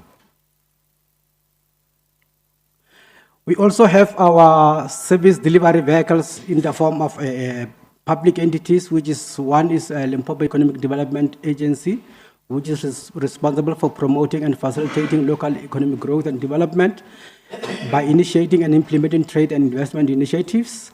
We also have a Limpopo Gambling Board, which is responsible for licensing, regulating, and promoting responsible gambling and monitoring the gambling activities in the province in terms of the Limpopo Gambling Act.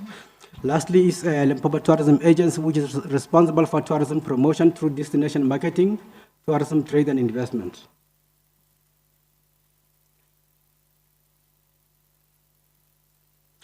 As the department, we are also responsible for providing oversight over our entities, and LEDET has nominated shareholder representatives in each entities who then serve as the non-executive board members. And LEDET through the MEC signed the compact agreement with the board of all the entities individually. And entities are obliged to report quarterly on their performance to the shareholder, which is LEDET, in implementing their plans. And quarterly monitoring and evaluation sessions are being organized, and these sessions are chaired by the HOD or delegated officials, where the entities present their performance on a quarterly basis. The entities they're also expected to be reporting on their performance to DPME via a system called EQPR-S. Now moving to the departmental APP. As the department, we are responsible for, or we are making a contribution towards the national and provincial priorities, which is priority number 3, which is inclusive growth, inclusive economic growth and job creation, which is priority number 1 in terms of the ranking. And the last one is reducing poverty and tackling high cost of living. We are making contribution as the department.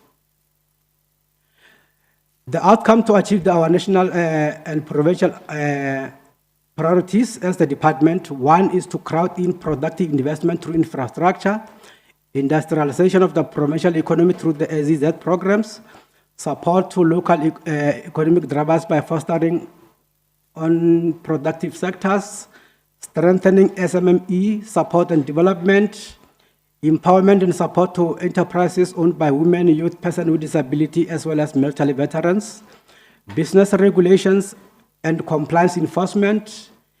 We are also responsible for eliminating unnecessary regulatory burdens by easing doing of business in the province, the development of effective climate change mitigation and adaptation measures, strengthening governance systems and capacity of SOEs to deliver.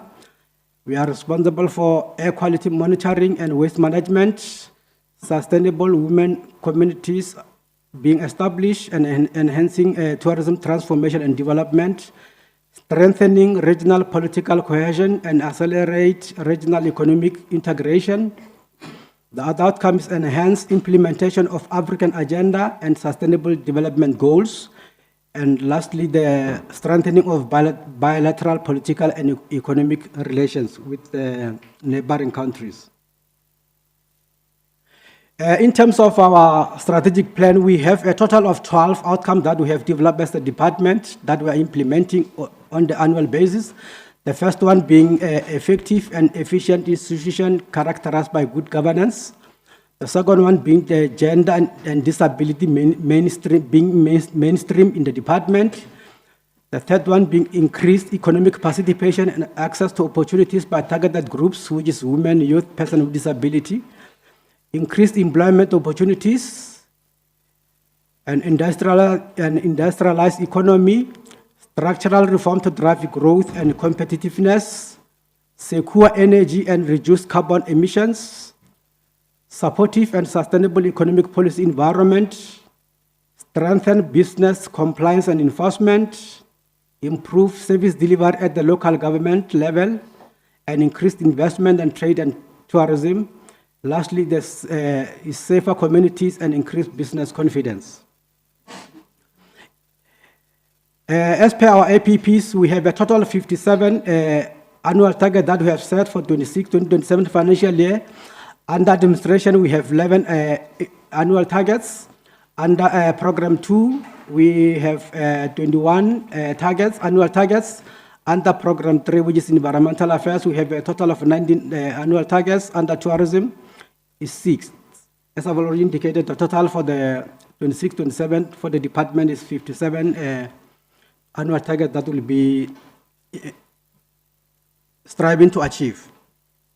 The key focus area under each program. Under program 1, which is administration, we are focusing more on running a clean administration as a department, ensuring automation of business processes and systems, empowerment of women, youth, and persons with disability, as well as military veterans, support to businesses owned by women, youth, persons with disability, and military veterans through targeted government procurement budget.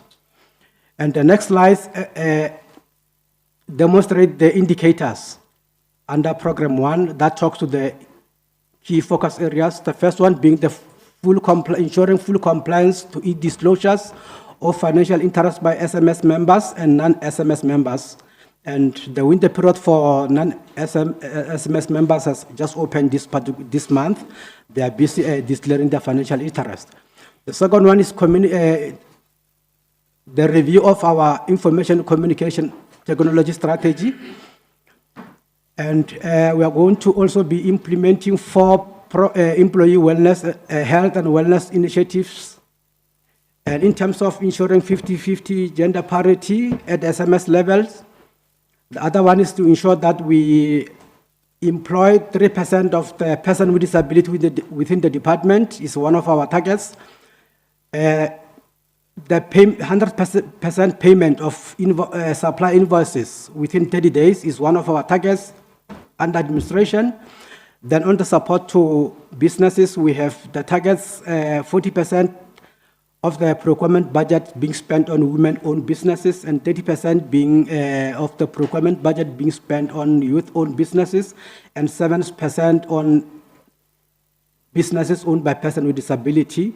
As on the running of the clean administration, that will be demonstrated by our targets of achieving, of maintaining unqualified audit opinion without material findings. Under program 2, the focus areas is industrialization through the SEZ program, trade and investment drive as well as destination marketing, strengthening project preparation and packaging, local enterprises or SMEs support and development, strategic partnerships being formed with all key stakeholders to grow the economy, conducting of research to inform decision-making, business regulations and governance. We will be focusing on business registration and compliance monitoring and enforcement, as well as the consumer empowerment through education and awareness programs. The indicators under program 2, we have indicators, we have targeted 100 of employment opportunities being facilitated. On economic development reports, the target there we are targeting to produce 4 reports annually. On economic development research, we are going to conduct 1. Enterprise support programs being developed, we are also going to develop 1 program there. Enterprise development support programs being supported, the target is 3. Enterprise development strategies being reviewed, target is 1. Enterprise development strategies being developed, the new ones, target is 1. Local economic development intervention implemented, target is 2. Triple BEE compliance intervention implemented, our target for the year is 1. And components of National Exporter Development Program facilitated, target is 3. Small enterprise products and services linked to domestic market and export, our target is 50. Manufacturing support program being implemented, our target is 2. Programs implemented to enhance industrial competitiveness is 3. And programs implemented to enhance local participation in mining industry, our target there is 1. Sorry, Chair. Dr. Mamal, if you are to go line by line, you might spend 1 hour because the report is still big. Assume that the report has been read. You can just highlight on each slide. Yeah. Okay. Okay, under program 3, the focus areas relate to implementation of climate change mitigation strategy, job creation through environmental public works programs. The other focus area is infrastructure development and the beautification of the state-owned nature reserve and resource. The other focus area is environmental authorization for developmental projects. Also ensuring environmental compliance and enforcement by regulated communities and businesses. Community environmental empowerment through our awareness programs and capacity buildings. And lastly, protected areas management and expansions. And the next slide is just about is just outlining those indicators that to talk to those areas. I'll jump there, these ones. Then under tourism, which is our last program, the focus areas there is tourism promotion, transformation, and growth, tourism stakeholder relation management, and community-owned tourism projects being supported, and tourism stakeholder empowerment and capacitations. And the next slide also talks to those indicators where we are indicating the indicator that talks to the focus areas. Then moving to the budget. As vote 6, LEDET, our total budget is 1.8 billion, which is then allocated per the main programs, which is administration, which is allocated 452 million. Program 2, which is integrated economic development, is allocated 743 million. But on this budget of 743, there is an allocation that will be going to LEDA and LGB. Under program 3, which is in environmental affairs, the programs are allocated 551 million, and tourism is allocated 166 million. And also again under program 4, which is tourism, there's an allocation that will be, or the money that will be also transferred to LTA. And the next slide indicate, then this slide then indicate those allocation per entities. LGB will be given 78.5 million in 26-27. LTA will be given 134 million, and LEDA will be allocated 568.8 million, and the total there is 781 million that will be transferred to the entities. The next slide talks to the provincial funded provincial priorities that LEDET has been given the responsibility to. And when the HOD was presenting the resolution, he did indicate that we had 10 million that was allocated for SMMEs for the first time in 2 years.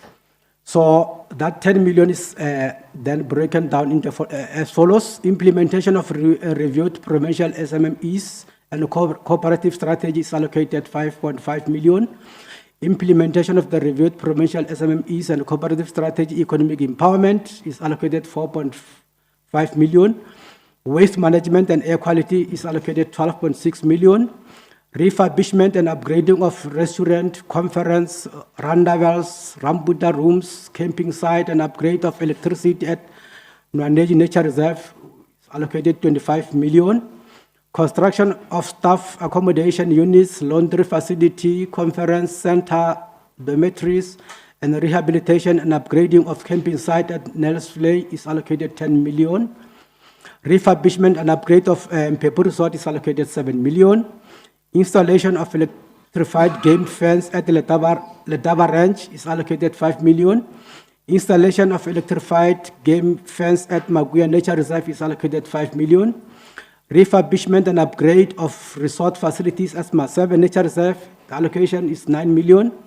Repairs, maintenance, and upgrade of resort facilities at Dinyala Nature Reserve is allocated 3 million. Repairs and maintenance upgrade of resort facilities as Skundrai Nature Reserve is allocated 2 million, and total allocation for 26-27 financially on the provincial priorities is 8.6 million. So the next slide then moves to the project that LEDET will implement at the local level within the DDM model.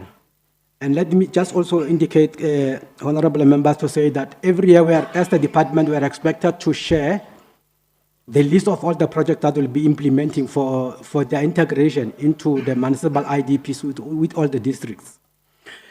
So on infrastructure, the project that will be implementing, the construction of conference hall, 10 staff accommodation units, laundry facility and rehabilitation camping site at Mogalakwena municipality, and then within the Nels Flay Nature Reserve, the budget, as I've already indicated, is 10 million. Refurbishment, upgrading of Maseve Nature Reserve is 9 million under Mogalakwena municipality. Refurbishment of the restaurant, conference, rendezvous, rambuda rooms, camping site, upgrade of electricity at Nwaneji Nature Reserve is 25 million under Makado local municipality. Refurbishment of Pepu Resort is 7 million under Makado local municipality. The installation of electrified game fence at Letaba Ranch and Maguia Nature Reserve is 10 million for Bapalaboro and Tulamela local municipalities. Repairs and maintenance of various state-owned nature reserves has been allocated 500,000. All the districts. On air quality management, Mujimule ambivalent monitoring, continuous monitoring of air quality control station, it has been allocated 713,747. Under Mujimule Mohopon local municipality, the development of atmospheric emission inventory has been allocated 695,000. And for the Skukun districts, the review of district air quality management plans at Bembe, Polokwane, and Waterberg has been allocated 2.3 million. And under waste management, the development of Rivoni landfills site engineering design has been allocated 5 million, and it is under Mogalakwena local municipality. The last one is the development of integrated waste management plan for the district, for the Skukuni district, with a budget of 1 million. I think this brings me to the end of my presentation in terms of the APP. Thank you so much, Honorable MEC.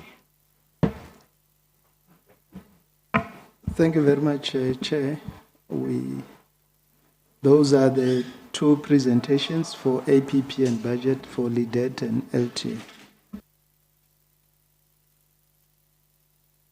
No, thank you very much, Honorable MEC. Honorable members, these were the two reports, LTA and LEDET, and the resolutions. Are there any questions, any clarity on that? Honorable Majomani.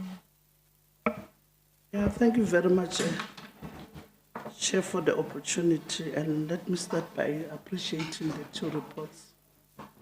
But I've got a few questions to speak on on the two reports. I will start with LEDET.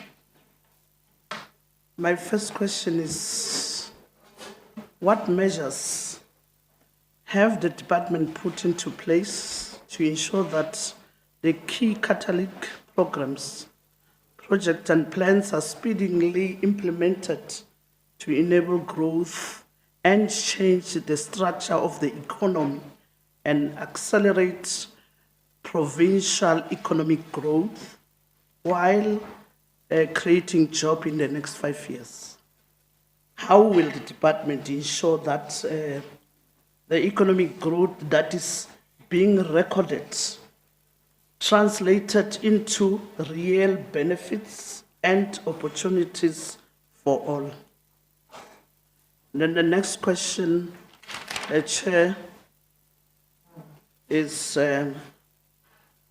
how will the department facilitate the small enterprises products and services linked to domestic markets and exports?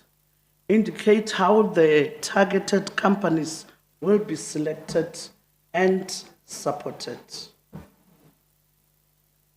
And the other one question is on the department on the implementation of the two programs to support local participation in mining sector. What are the specific programs? What is the latest specific program progress update in dealing with the illegal mining in the province? How is the department ensuring that there are compliance and support for the sand mining, which is an issue, especially in local governments, in terms of maintaining of the roads? That is a challenge that the department needs to support the local municipalities in terms of the support on the sand mine. And lastly, Chair, on the debt, why are there still businesses that are operating illegally in our townships and also in our rural areas? I want to check from the department, how are they going to assist the stakeholders and also the local municipalities in order to address these issues? Because if you check, Chair, we still have got a lot of them in our, especially in our townships. From the township where I come from, we've got about 20 small businesses, especially from our foreigners. I don't know whether they are legal or illegal. So I don't know how are we going to deal with this situation in order to assist our local municipalities. And on LTA, I don't know whether I could proceed. Question. You can proceed. All right. LTA, what measures have been put in place by LTA to ensure that the tourism priority cluster, especially the visiting friends and relatives, is contributing more to number of tourists and tourist spend in the Limpopo province, in our province? And the second question is, what are the contributing factors that make the SADC market, particularly Zimbabwe and Botswana, to be the main or dominant source of international tourists to Limpopo? And I've got a lot of questions. Read them all. Why is the province lacking in attracting tourists through the large-scale meeting, incentive conferences, and exhibitions and conferences cluster, as indicated in the APP? What measures are put in place to attract tourists throughout in this cluster? Why does the entity have 36% rate? How is this affecting service delivery, Chair, and carrying out of the mandate? When will the 25 vacant posts be filled? And how functional and effective are the tourist centers in our province, especially in the district? How functional are they? The tourist center. And Chair, I think we need to have an oversight to those tourist centers in our districts, so that we'll be able to see how effective are they. And then the other one is, why is LTA targeting to spend 99%, not 100% on the fourth quarter of 2026 and 2027? Thank you, Chair. Thank you. Thank you very much. Honorable Maringa. Thanks. Honorable Chair, I don't have a lot to say today, but let me talk to R. There used to be a situation, I want to believe it's still there because we do get calls from communities. There's this portion of land where Tsebong is at. It is a disputed area in terms of the two Mahoshis. Now I just want to check if CMR has been able to break through that conflict that exists between the two Mahoshis, where and the mining activities have been going on. There's the Mahoshis are divided by the road. There's the Mahoshi of the far left, I forgot the traditional authority's name, and the other one on the other side. I think I've raised this issue before. Tatemalua will know about it. I would just want to check if that conflict has been resolved, so that by the time we begin to deal with underground mining activities, we don't have this unnecessary communal wars that relates to the actual work that is going to happen there. In fact, MEC, my take is that by the time the actual construction of the underground infrastructure of the mine takes proper shape, the war is going to be escalated by the communities there because there are two conflicts. I just want to check how far are we with that one. With Fumani, when do we actually put Fuman together? We don't want Fuman to be a conversation. If not careful, we are going to end up with a situation of that village called Seyandan, MEC. If you remember the battle of that airport, historic airport there at Seyandan, some of these conflicts will not have existed if we.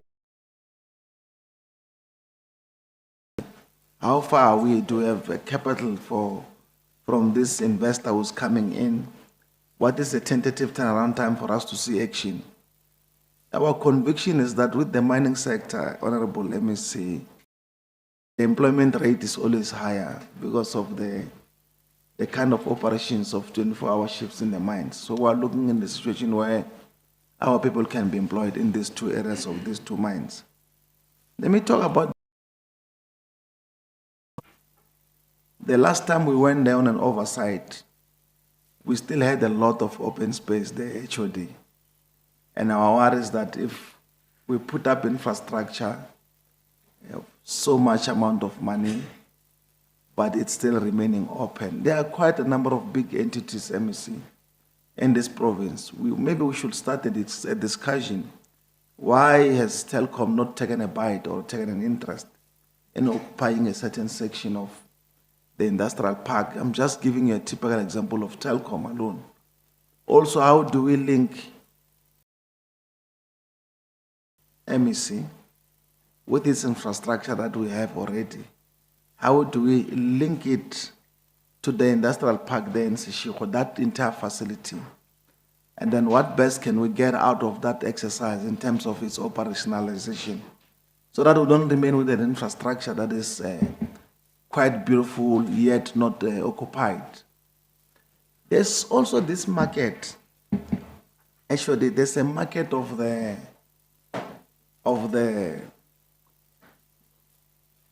I know it may be a topic for the other Department of Arts, Sports and Culture. You know, the film industry, that facility there in Seshego, if we were to tap into the associations of story makers and filmmakers in Limpopo, with the kind of infrastructure we have in Seshego Industrial Park, don't we? I'll give you a typical example of once. Is it the story or the drama that South African watch a lot between 7:30 and 8 o'clock? A portion say written Limpopo Hospital. Limpopo what? Limpopo Hospital. This story of this Kim Sam Limpopo Hospital. You can tell it's not in Limpopo. They just put a piece of advertisement somewhere and the writing there flags the province. Except once in a while, they will flag that mountain there when you move into Teflop. Imagine if we were to enter into a conversation that relates to how about when some of these things are being recorded, that industrial park there in Seshego facility, its potential and its capacity for the use of create at least 2 or 3 more job opportunities for young people. Maybe it's an area we can explore and see how far we can get. Our nature reserves, you know why when it comes to tourism, we don't seem to be contributing largely in terms of local economic development, Tatangobin, is because traveling to Kruger wants to start from the other side of Punda Maria. Between those areas until the end, there are no facilities that can house Maringa. So what this literally means is that his financial contribution to that area of Bembe will just be on the petrol stations. And it also says because tourists get to get information, they buy a lot of things this side of Polokwane and keep them in the cars. So we don't get much benefits from their movement as they go and see the space there. Now, it also speaks to the extent to which we are putting money aside MEC for the improvement and refurbishment of our nature reserves. I've looked at the figures there. I just saw some 9 million, 7 million. What is that, Mara, MEC? 9, what will you do with 9 million if you are to improve an infrastructure that must attract me as a tourist to come to that space? 9 million is nothing. If you want an example, give it to me and give me just 24 hours. I will have finished a lot of it with other activities that relates to tourism, except that it will be outside our province, because in our province, we do not have facilities that can make one spend to a total tune of that much money. Maybe we need to relook into how much we budget for the revamping, if this English allowed that. We need to improve these infrastructures such that they are also largely attractive. Sometime in December in 2024, yeah, it was December, Tatangoben, when people were traveling from Gauteng province, I think I've been a beneficiary of the paperwork which was distributed at the toll gates. I found that concept, MEC, to be quite working very strongly, because out of the papers that I got as well, there are areas that I did not know about, but I could read about them, and I said to myself, I want to travel to some of these places and see what is happening there. You know, and I think there are people who don't know where this Mapungubwe site is at in this province, including people in Bembe, in the far north there in Musina. We have met people many times. If you are to ask them, how do I get to Mapungubwe, they will not tell you where that Mapungubwe is. And part of the reasons why it's very difficult to reach other tourist sites for our people is the signage. We don't have sufficient advertisement post, what do you call it? Billboards. You hardly find a billboard that will invite you or that will spark your interest to want to explore Mapungubwe side of this province. You just leave it at that. Typical example, this Capricorn of, what do you call it? This one here in Butokwa. I know it's Capricorn, I forgot the other part of the name. Just here. You know, people don't know where the exact location. The only time you think of it is when you get right in Butokwa, and then you see there's something by this Molanyana mountain, then you say, what is this thing? You know, it's a Capricorn of Capricorn. I'll call it that. The Tropic of Capricorn, you say, I've opposed the names. Ordinarily, if we would be making sufficient news about that site, we'll be getting somewhere. There will be quite a number of people who will make a detour just to record themselves. You know, we've got people who come to this province and all they do is to enjoy the N1. But as they drive on the N1, there's few areas where they can stop by. They just end up stopping by the road and take pictures on the road and become potential casualties of the road, because there's nothing else on the sites that invites them to go to. And that's another area that we may need to tap into. And the other side, MEC, that I think we need to start a discussion about, that Angobeni, I know it's not necessarily our side, it belongs to Polokwane. That's infrastructure which was once very beautiful as you started the community of Butlokwa, right on the side, vandalized completely and extremely. We may have to start to have a discussion with the municipality to establish what is their plan moving forward with that facility. If you look at the shape, you look at how it was designed, it was a very beautiful infrastructure that will attract attention for people who are not necessarily indigenous people of this province. When you travel between Vormanstad going to Kimberley, somewhere in the middle of nothing, there's this beautiful African kind of historic infrastructure. It's on your left. I think you'll know it, Angobeni. As you go, in the middle of nothing, it's a tourist site. There are people who travel just to look at that structure, take pictures and drive back. That facility in Butlokwa, it could somehow, to a particular extent, serve us to that amount of degrees and get our people moving around. In fact, we have a responsibility to explore historic sites in this province that must assist our people to travel and see through. Here in Makhuwa's Kloof, just here, and we don't say anything about it. You know that area there, the Tangobeni in Makhuwa's Kloof, calculate how many vehicles are moving to Tsanin without tapping into that area. There are hiking sites, there's quite a number of things happening there. We don't know about these sites. We don't go to them. The tourists don't even pass by. So for a tourist, the MEC is to think of Hoedspruit only. When they get here, they're just shooting straight to Hoedspruit and they are passing Makhuwa's Kloof, where there are other areas which they can explore. There's a facility, I thought it belonged to government, as you go to Musina. It's on your left, not far from where there was a bus accident. Right on top of the mountain, there's Ingwe, if not mistaken. If you look at the road, when you pass there, you realize the facility appears closed because there are stones that indicate that you can drive through there. Now, but when you look at the location of that infrastructure and how it was built, just from the main road, already alone, that is an attraction site for a person to tap into it and be above the mountain and have a clear view of the landscape of that area. We are not there. We have not done much to advertise our province. The only bigger advertisement I think that we have done well, it's the Kruger Park.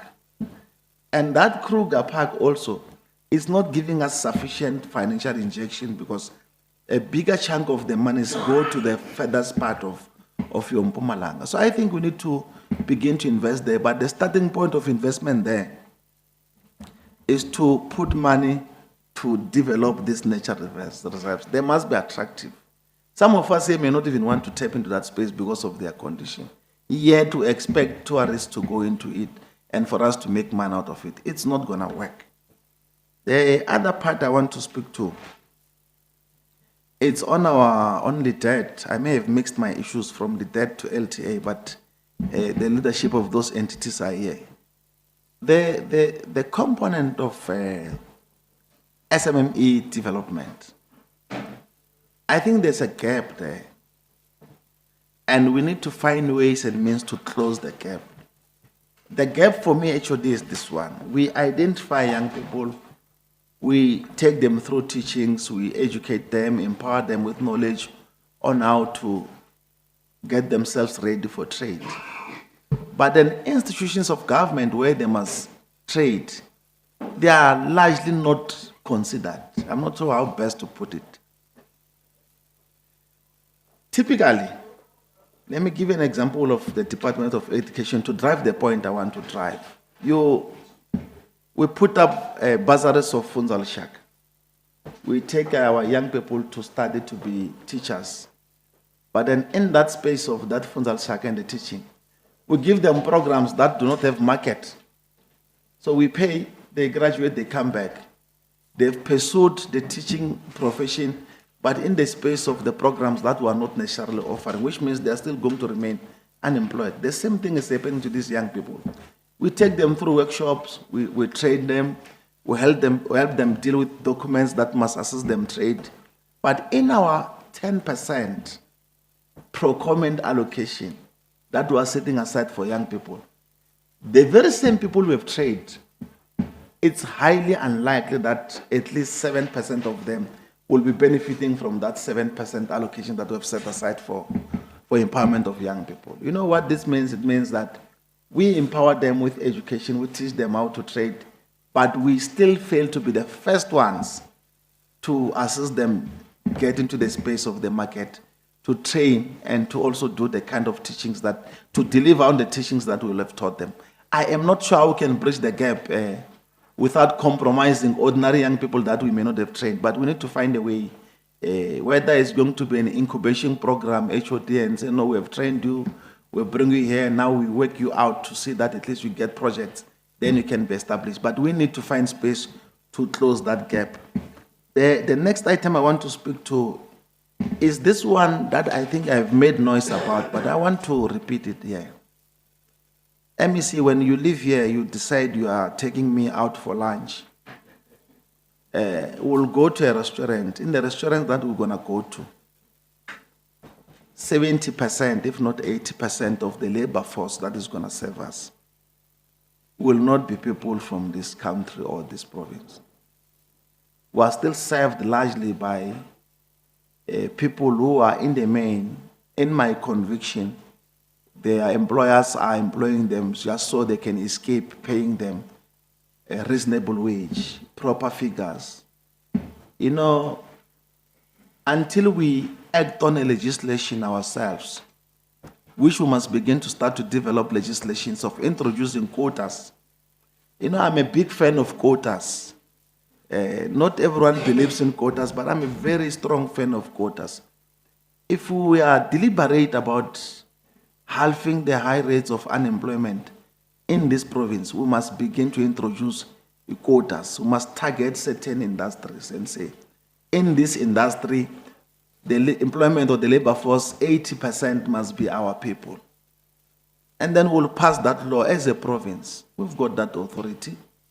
Once we would have passed those laws, we must then begin to do what we call an inspection to check whether all these employers have complied to the legal framework that we'll have put together. If we were to wipe all these young men and women we see in these restaurants, some of whom are not even documented. You see some of these challenges that we're facing today, of the people singing and people being beaten because they don't belong to South Africa, and the allegations of them taking other people's jobs. We may undermine this public perception that no one has taken a job that could have been occupied by Maringa. But in the real sense of it, certain amounts of percentage of jobs have been lost because someone cannot hire me on the basis of the fact that I'll want to debate on the figures that he's offering me. But for a brother who has just escaped and found himself here, no passport, no document, no anything, any other figure which is offered by an employer is largely acceptable because it changes the lives of that person. So we ourselves that it be ourselves who are changing the lives of our people, and we want to start with this aspect of quotas. And if we can get it right, we'll be far. The same industry is the same industry of restaurants. The one closer to it is the hospitality. It's the same thing. In the hospitality industry, there's just a lot of my brothers and sisters there.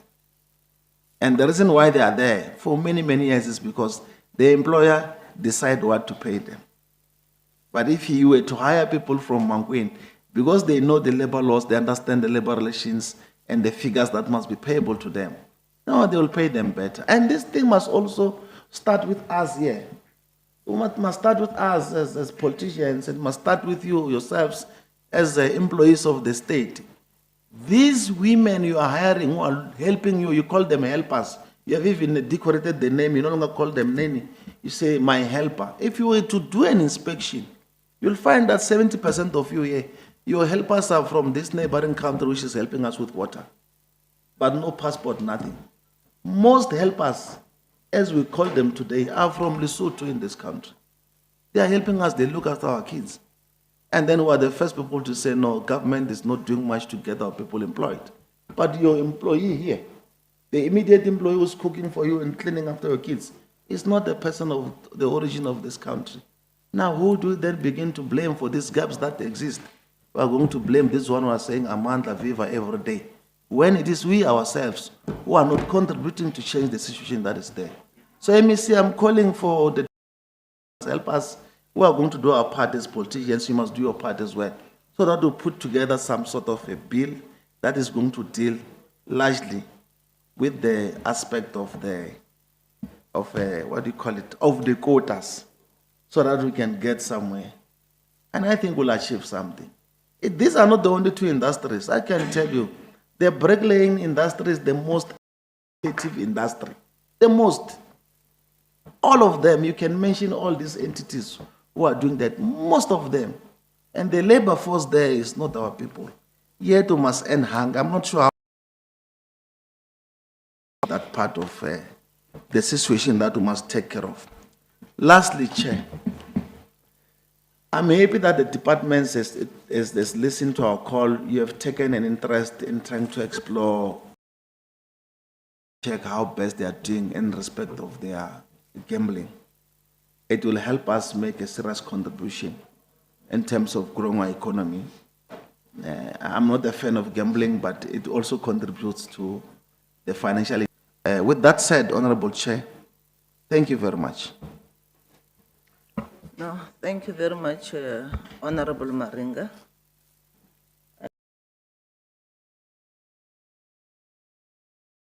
MEC,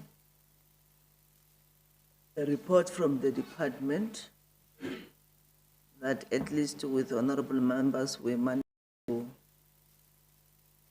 to analyze, and also honorable members did some questions to the department. And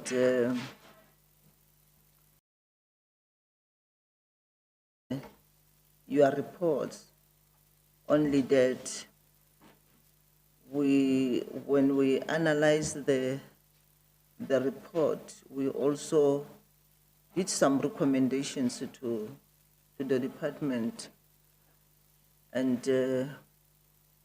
those recommendations on LEDET, the recommendations are as follows. Sorry. Those recommendations are as follows: that the department should outline the changes that made in the APPs in the APPs, as well as the entities. And the department should provide progress report on the specific projects, interventions implemented to ensure that there are beneficiations and processing of raw materials from key sectors such as mining and agriculture in the province. And also you should provide updated report on the support to previously disadvantaged groups, including women, youth, and persons with disabilities, and the military veterans. And in terms of procurement from businesses owned by previously disadvantaged group, there should be continued support for all groups by all entities, and reasons should be provided for exclusion business owned by military veterans. And again, progress reports should be provided on the commercialization and refurbishment of state-owned nature reserve infrastructure, especially those that were planned for 2025-2026. And you must also provide clarity on how the department will handle the issue of foreign-owned businesses as well as illegal businesses, as honorable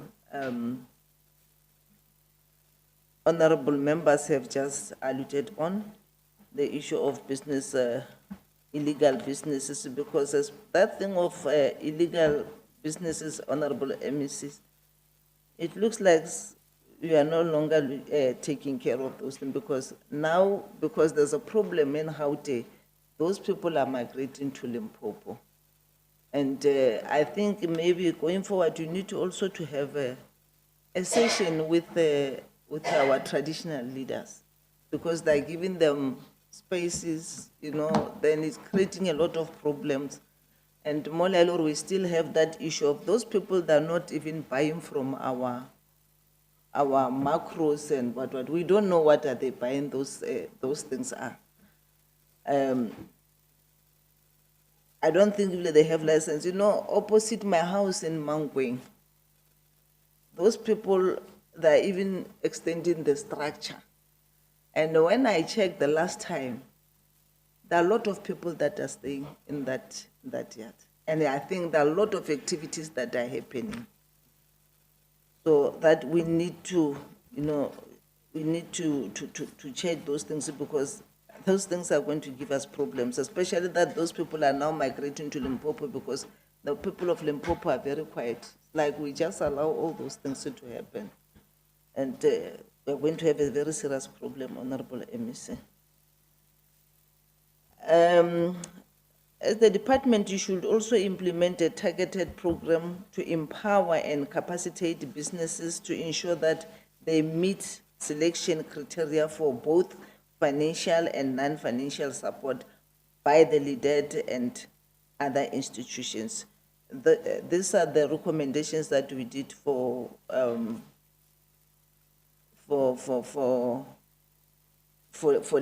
LEDET. And we also have recommendations again of LTA. Let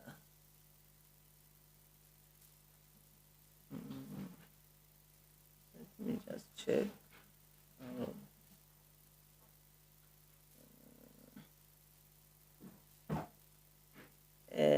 And still checking that MEC, the issue of I think we've discussed with that issue of Batubale Badi Santa, that you remember the last time we said we'll have a joint meeting with the community, because it's still an outcry. So that you need to have that meeting, you need to facilitate that meeting, so that at least we see how best we can assist, because I think it's getting out of hands now. Yeah, because if they see us quiet, then it becomes a very serious problem.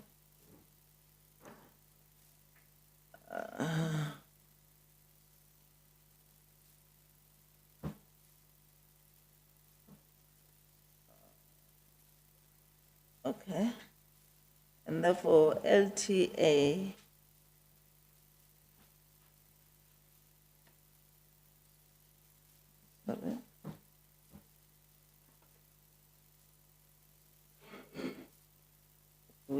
did some recommendations.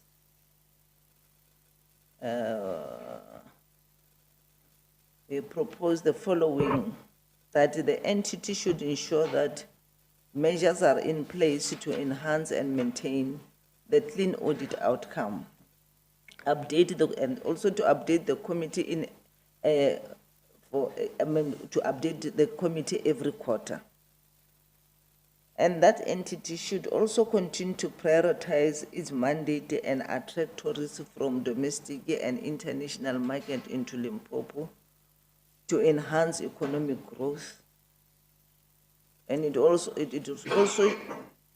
should also provide clear plans for how the Tourism Thursday campaign will be implemented, monitored, and assessed for impact. And the entity should also continue to have practical plans that are monitored to ensure local cooperative and SMMEs owned by Black women, youth, and persons with disability benefit from procurement, and there should be appropriate allocation for persons with disability.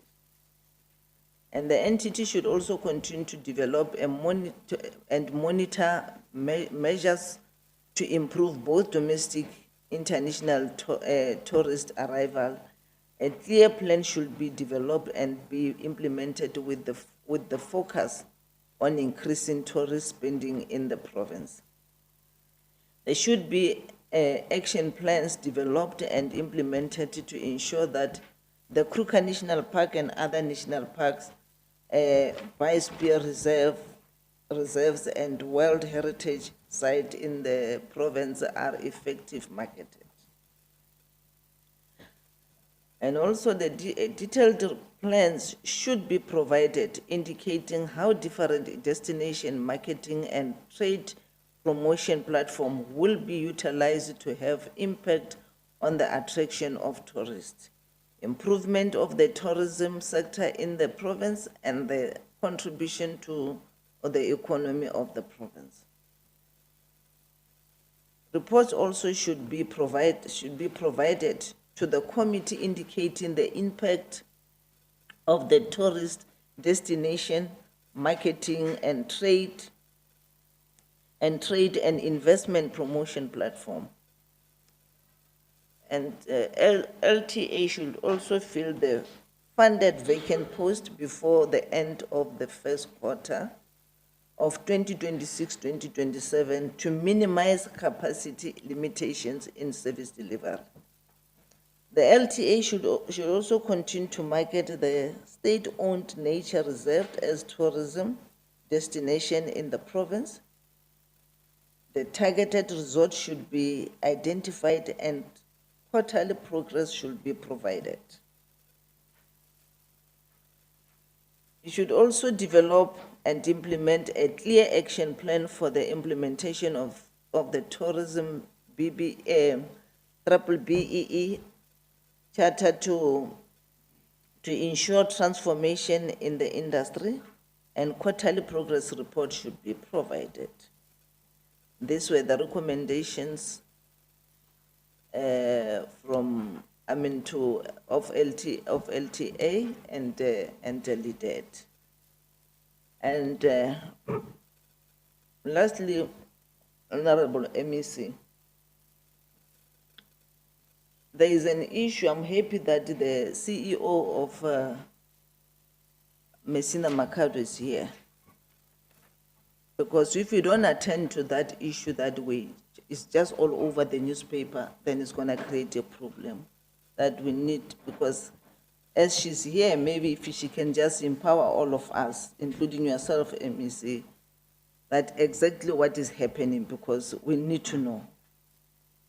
Because as the CEO of Messina Mercado, because really every day in papers, in newspapers, the news, I know the opposition, they're still coming with the same thing.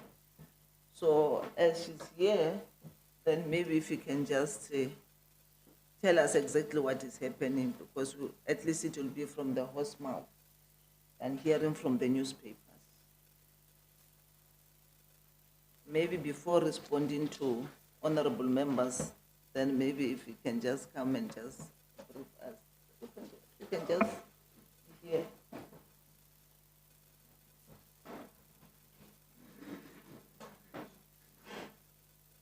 You know the issue that they're talking about.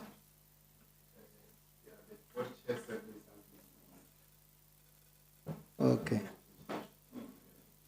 The news, the ID, whether you are a South African or a foreign national. And also to brief us with the trip that you took with the 20 students to Cape Town, and you just need to tell us why did you choose Cape Town, and then did you plan for that, and who approved that?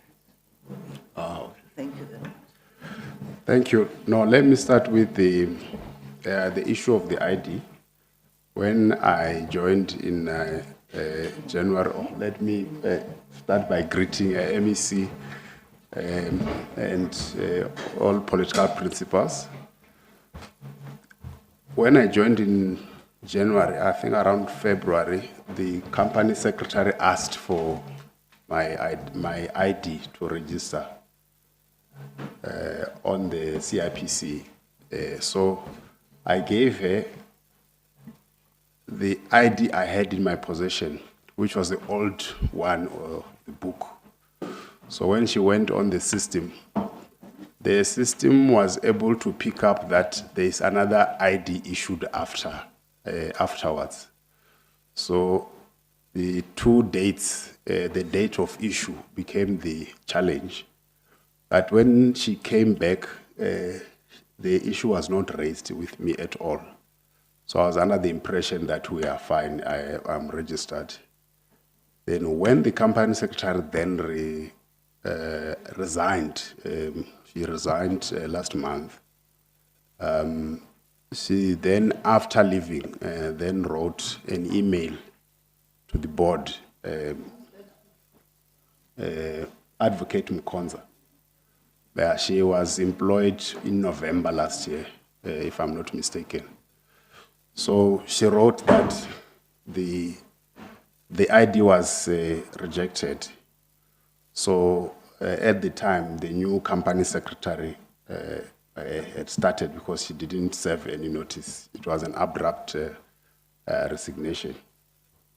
So the new company secretary asked for my ID to register, which I gave it to her in the morning. In the afternoon, I was registered. But somehow that went to the media, and the story was just written like that. But it was, so I'm registered now, and it didn't take 24 hours to do it. Then the trip to Cape Town, we have a budget for, there's activities we do with the communities as part of MMSZ, social facilitation. So the University of Cape Town has an open day.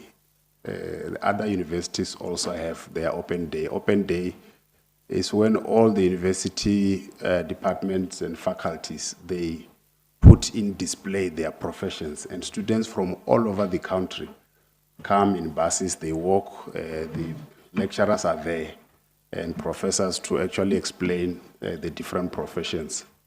So we had decided that it would be prudent for us as Musina Makhado to identify all the students in the 22 schools, high schools between Musina and Makhado, who had the highest marks from grade 11, because they are now in grade 12. So the schools identified the learners. We went through the education districts, and we did all the necessary preparations of indemnity and so on.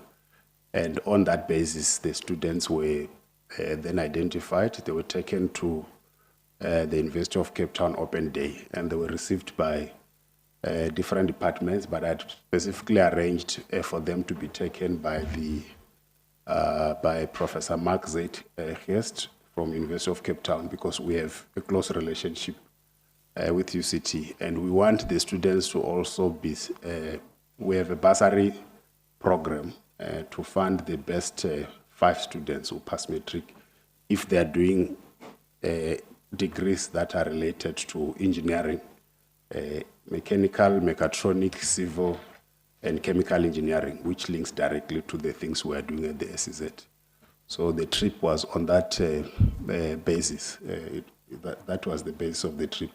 And we'll be doing it every year.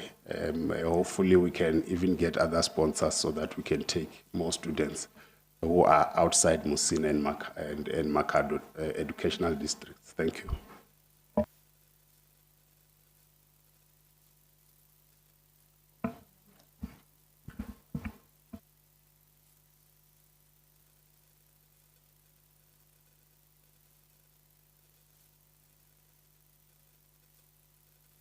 It's like an honorable member.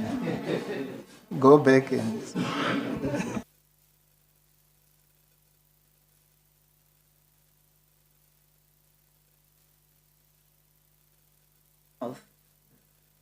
Unlike when we hear from newspapers, you know. And for that 20, because I was just going to say that Messina Makado is not for Vembe. It's for the whole of Limpopo. In future, when you select, it must be the whole of Limpopo, at least from each district. Because if you focus only on Makado, then you are still going to create a very serious problem. Because they'll be saying that it's like this thing is only for the Vembe people. So, no, at least even the listeners at home, they're listening, they hear what you are saying, then we don't know. We can't judge. Okay, over to you, Honorable MEC. Thank you very much, Chairperson. I will allow the entities to respond, starting with CMR, to respond on issues that were raised on SEPO. If there are issues that requires you to furnish in writing, you will do that to the committee.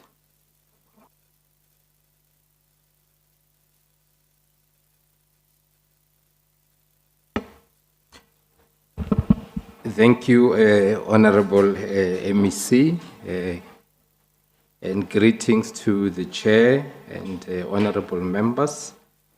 There are 2 questions relating to corridor mining resources. I will start with the issue pertaining to Fumani.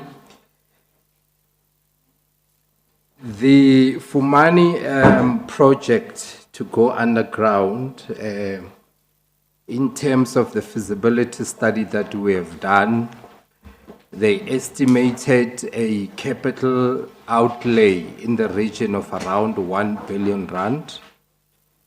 And currently, the balance sheet of corridor mining resources as well as Fumani do not have that amount of money.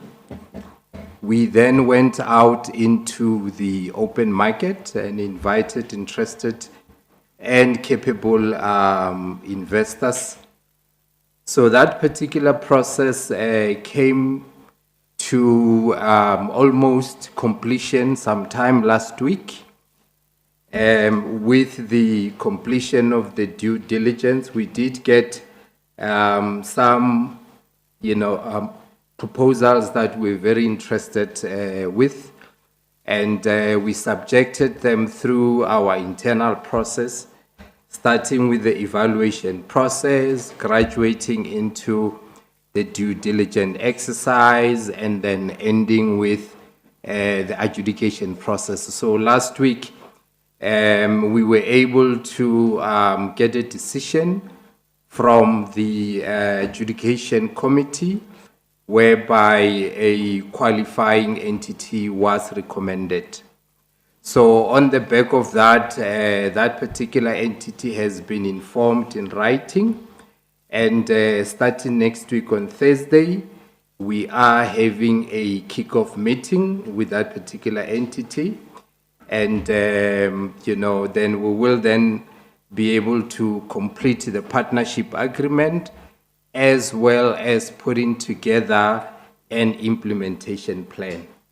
So at the moment, we are not in the position to be able to,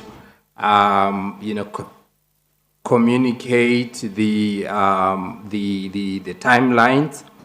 But as soon as that particular process of the kickoff meeting, which starts next week, it will eventually produce an implementation plan, which will, in the near future, be able to inform the Honorable Committee. So that particular project, we are excited about it. It is moving, and hopefully, we should be able to do site establishment before the end of the second quarter, and then we will take it from there. Coming to the issue of the Tsepong, I think I want to start by saying that we do not have the competence of mediating between communities that are, competing for resources. However, with regard to the project, we have a system whereby all the communities that are affected by the project are providing us with what we call community liaison officers. So these are the individuals that represent the interest of the communities in the project. And when it comes to the issues of doing recruitment, we communicate those processes through the CLOs. And coming to the issue that the Honorable Ringa did indicate that in the spirit of fairness, what we try to do is that when employment takes place, we make sure that all the affected communities do have representation on the project from a employment perspective. We continually engage with those particular communities so that their concerns that we are able to address to the extent that we do have those powers, we do that. So, and two of the communities that are affected by the project are also shareholders in the project. They jointly own about 5% of the project, and they also have representation on the board.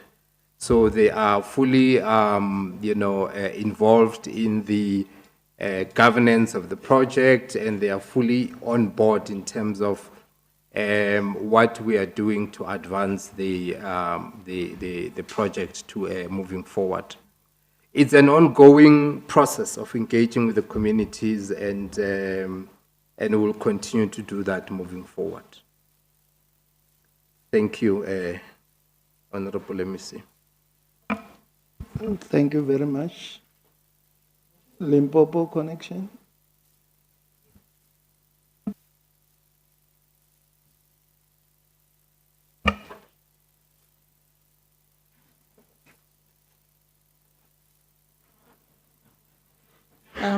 Thank you, Honorable MEC. Good morning, Chair, Honorable Chair and Honorable members.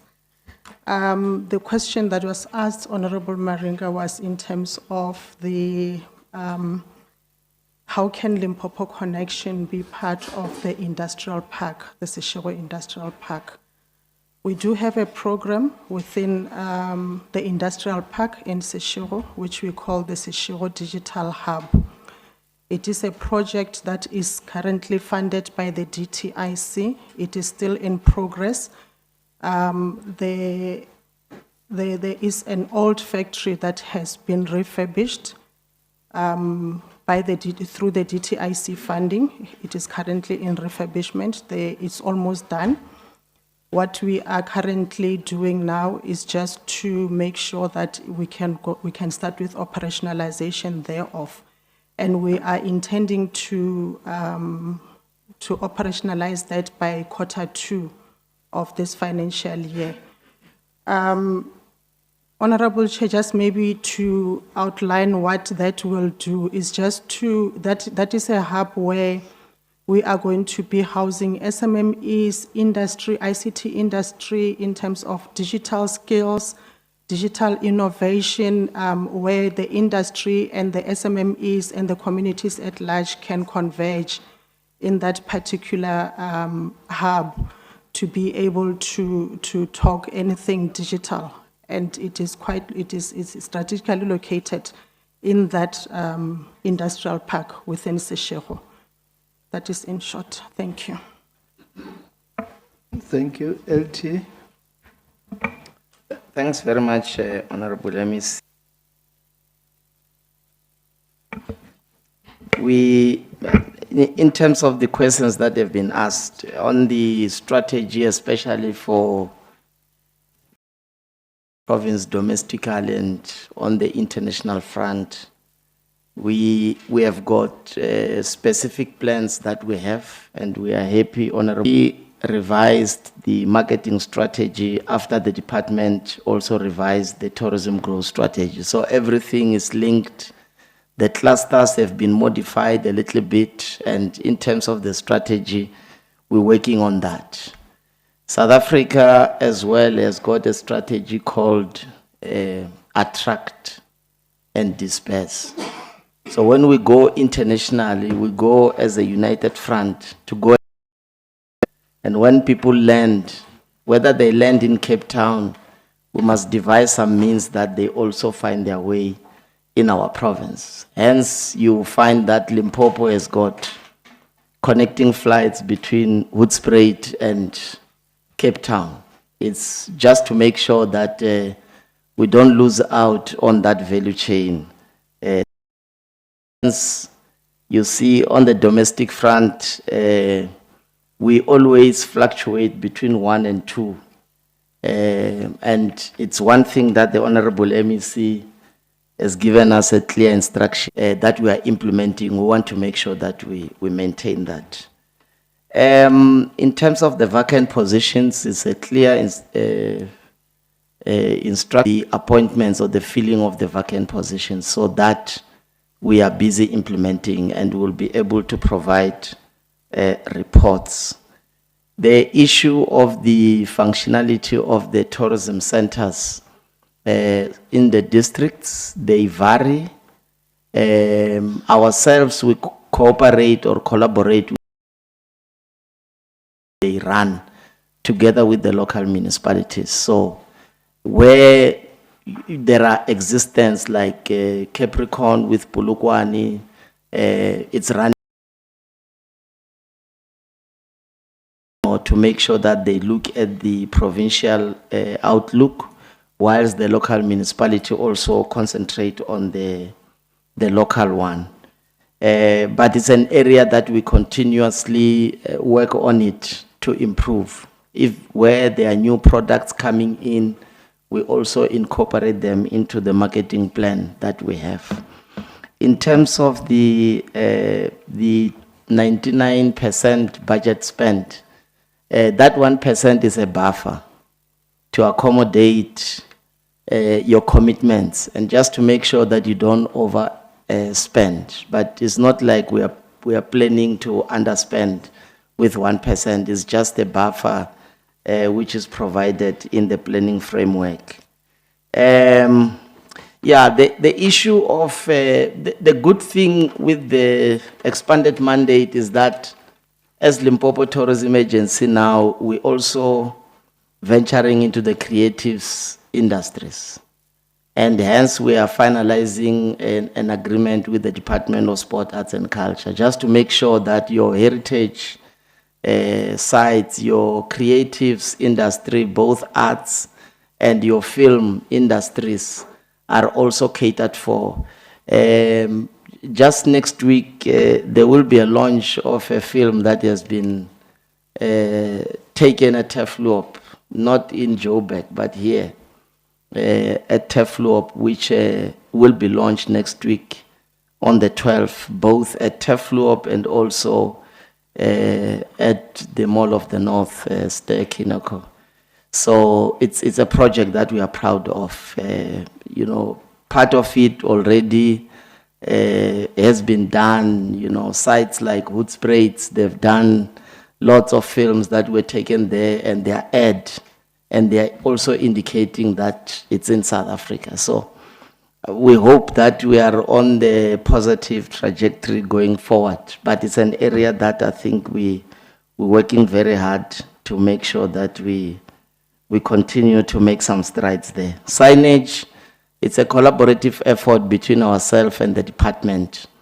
Where we identify those needs, we also discuss with the department and the private sector, but it's an issue that we are working on. I think the issue of the billboards is what we have also prioritized in our plans for this current financial year, just to promote in terms of the routes which have been identified strongly in the tourism growth strategy.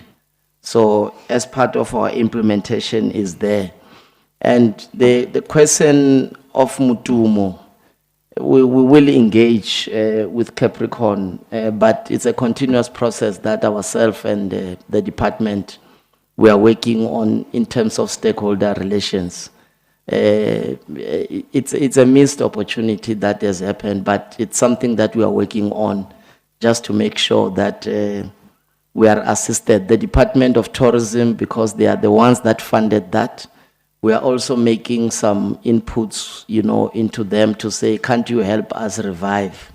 Because it was for a good cause, and that matter is being discussed. And it's the same with all these packages that we talking about, your Mahuba Slew of your peering, linking with Mpumalanga, with those exclusive attractions, your Situnyeng, your Tufa Rock, which people think sometimes it's in Mpumalanga, but it's in Limpopo. So we're working on that. Just last week, Honorable MEC was part of the launch of the Kruger Centenary. And also ourselves, we've got plans, you know, to promote the other gates, but with the attractions, as Honorable Maringa indicated, you know, that are on this site.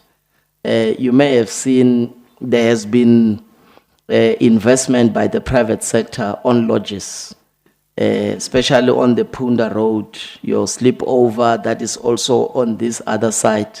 And it's the same thing that is happening also in Kruger and in Mpumalanga as well. But those are the things that we are working with the private sector to promote. The issue of the landscape, I think, you know, it cannot be overemphasized. There are issues that we're working on that. And I think the recommendations, Honorable MEC, from the committee that has been given by the Honorable Chair, we will respond to all of those in writing.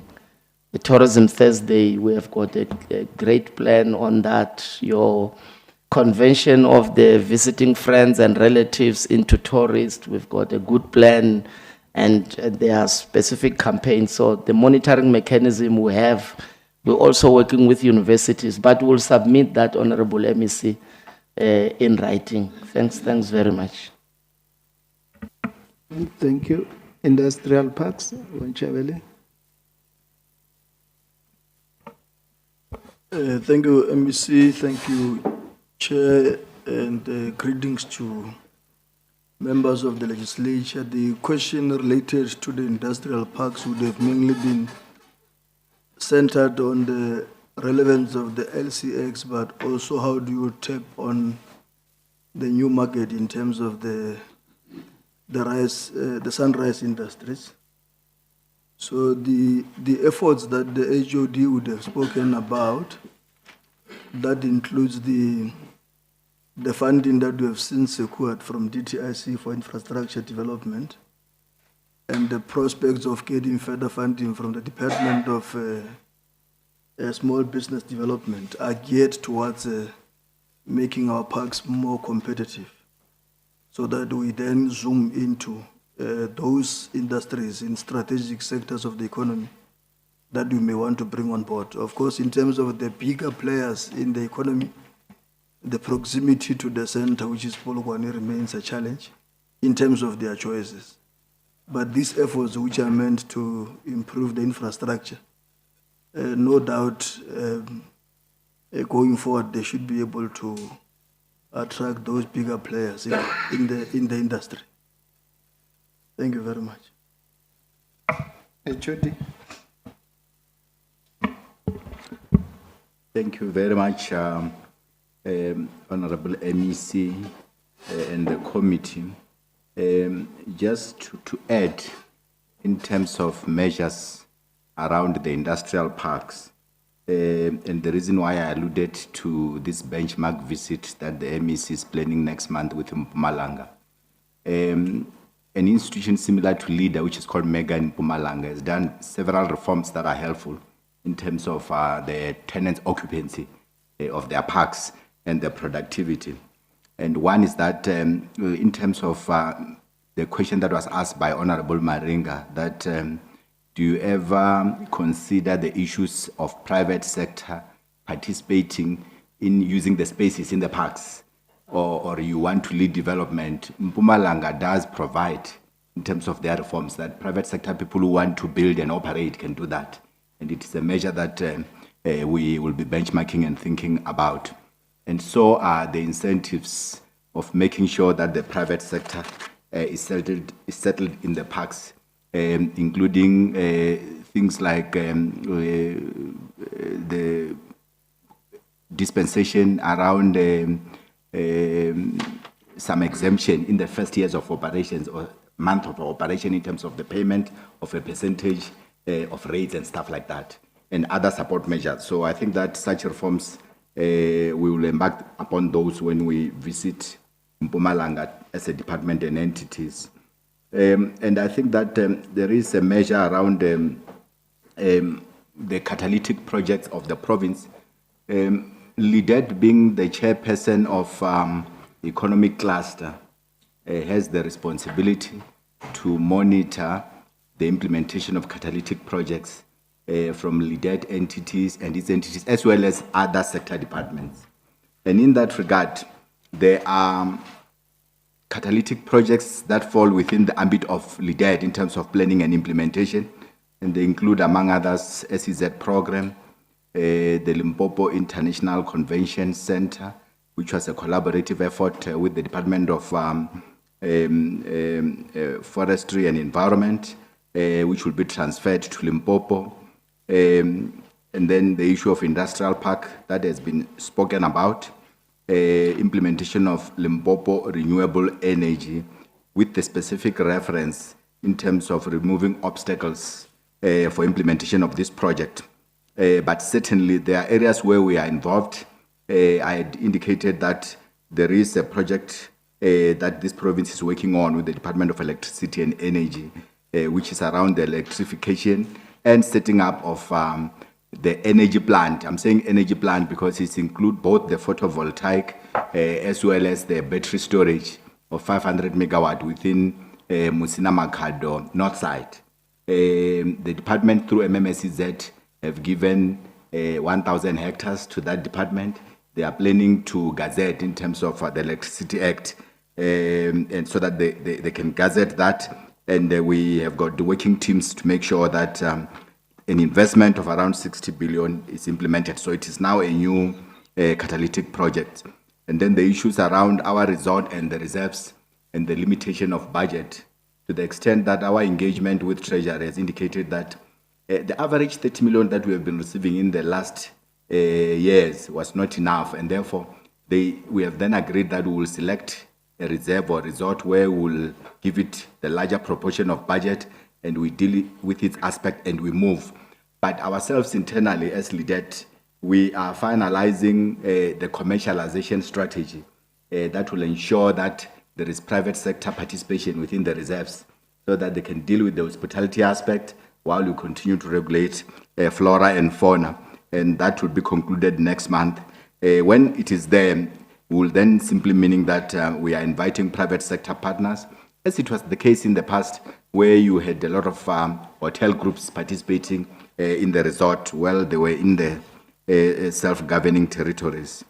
Then there is a catalytic projects around 4IR and digitalization strategy, which we are developing to be completed by next month, which will supplement some of the efforts that are done by LCX. And then as soon as it is done, we will, of course, then announce some of the bigger projects in terms of the furtherment of the broadband, which has now stalled, as well as the other elements of the smarter and digitalization strategy. Then the projects that are not planned by us, but they are monitored by us, is the Polokwane Freight and Logistic Hub, which intentionally we had thought that we wanted to have another SEZ, but it was not possible, and therefore we have now included the thinking of the private sector through the reforms around the participation of the private sector in terms of the rail space. And we have got a lot of ideas around the development of the dry port and ensuring that Polokwane become a hub, concentrated hub in terms of airport developed space, which is Aerotropolis, in terms of the dry port and the midway when you are traveling either north or southward bound, and it is in the planning process. Then there is an issue around the Limpopo high-speed rail, which we are developing in partnership with Gauteng province, as well as the National Department of Transport. Initially, the two governments have already set aside the funds for the feasibility study, but now with the new milestones of the Department of Transport, we are engaging in terms of how we see to it that there is planning aspect so that we can move towards commercial feasibility, because it's only when we know how much it will cost us to develop from Messina to Joburg, which is 520, that we are going to go to the private sector, local and international, to see what kind of models of implementing this project do we embark on. And I think another question that was asked by Honorable Maringa was the issues around the empowerment of our businesses, township businesses, rural economy businesses, and the issues around immigration, which touched on the appointment or employment of foreigners. And I must say that in terms of the legislation, the issue of employment in the Immigration Act of 2002, the Employment Service Act of 2014, which had the preserve of national government. Of course, through lobbying, through Council of Provinces, I think that amendment can be proposed in that regard.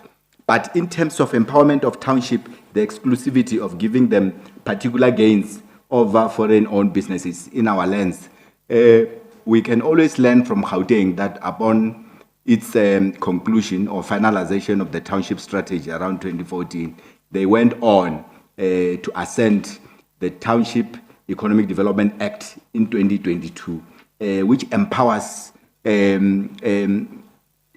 local economies in that regarding Gauteng, so that they can be able to be assisted and advantaged in terms of the funding, in terms of fast-tracking permits and otherwise. Now, our own related regulation or act in terms of businesses, it's an old one, which is Limpopo Business Registration Act, which only talks about the assignment of businesses to municipalities in terms of the registration centers. So that kind of must be reformed so that it can include the empowerment. The Gauteng one, for example, has got the Gauteng Empowerment Fund, which is a preserve. You can imagine that in Limpopo, after 3 years, you only provide 10 million for entrepreneurship and enterprise development. Whereas Gauteng Township Fund is a fund of almost $500 million, and it has got other people who are participating. And that is the only way to tackle this middle ground that talks even about the issues where you are saying that sometimes we might want to deliberately think about what do we do to the people who have received the advantage of the largesse of government, who have graduated when they could not find employment. How do you make sure that you incubate them in various programs and ensure that you support them? And with 10 million, we are just scratching the surface. But I suppose that given that we are speaking to the members of the legislature, when we have done our notes and analysis about the improvements that are required for the Limpopo Business Registration Act, we should come back to say that what are the permutations in that regard.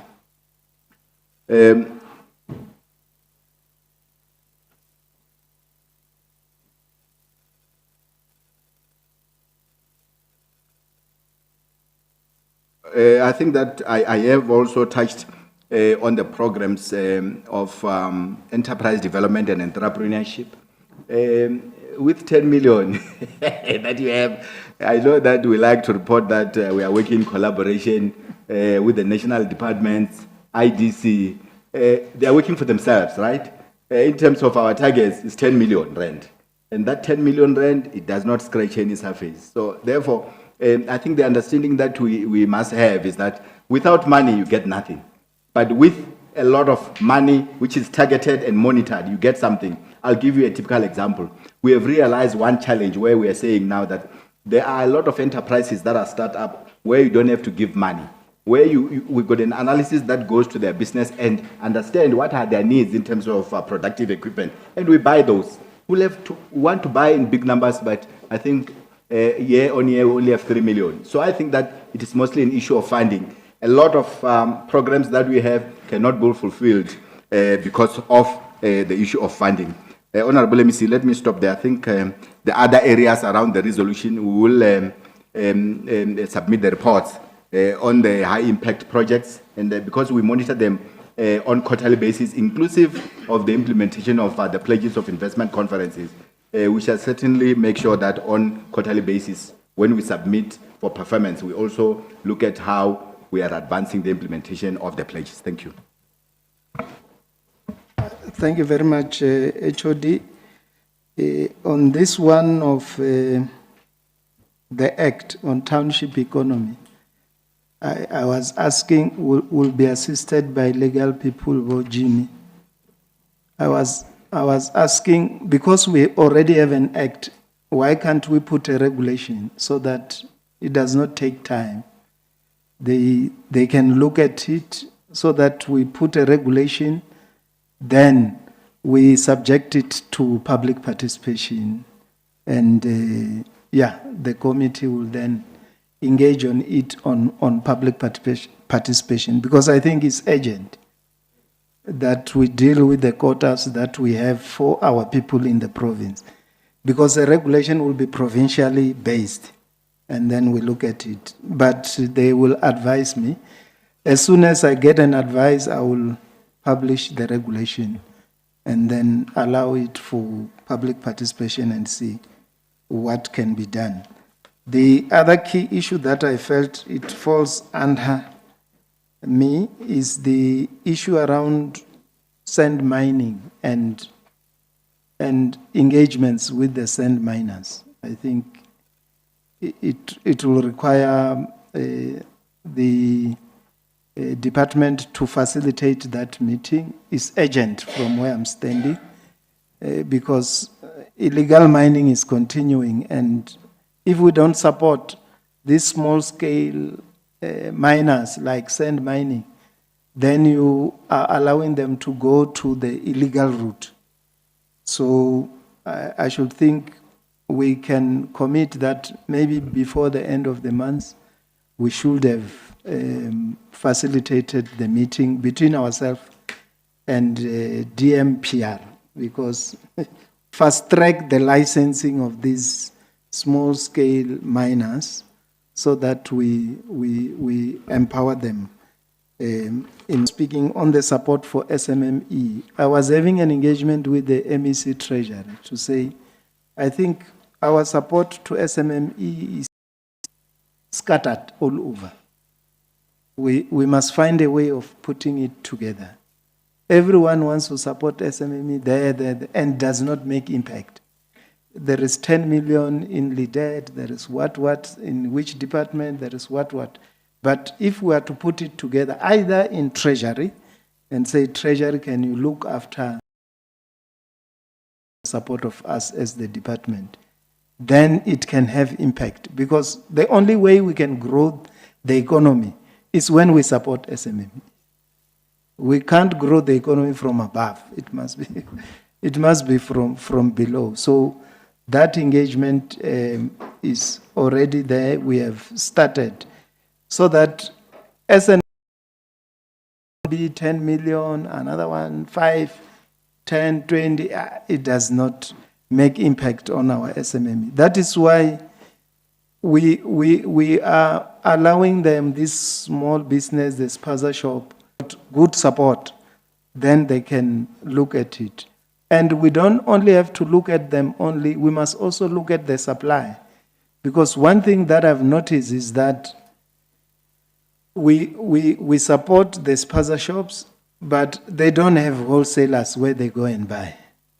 So they are frustrated by these foreign nationals, because those ones, they've got the place where they buy, which the chair said, where are they buying these ones? But we must also look at the value chain from the wholesalers.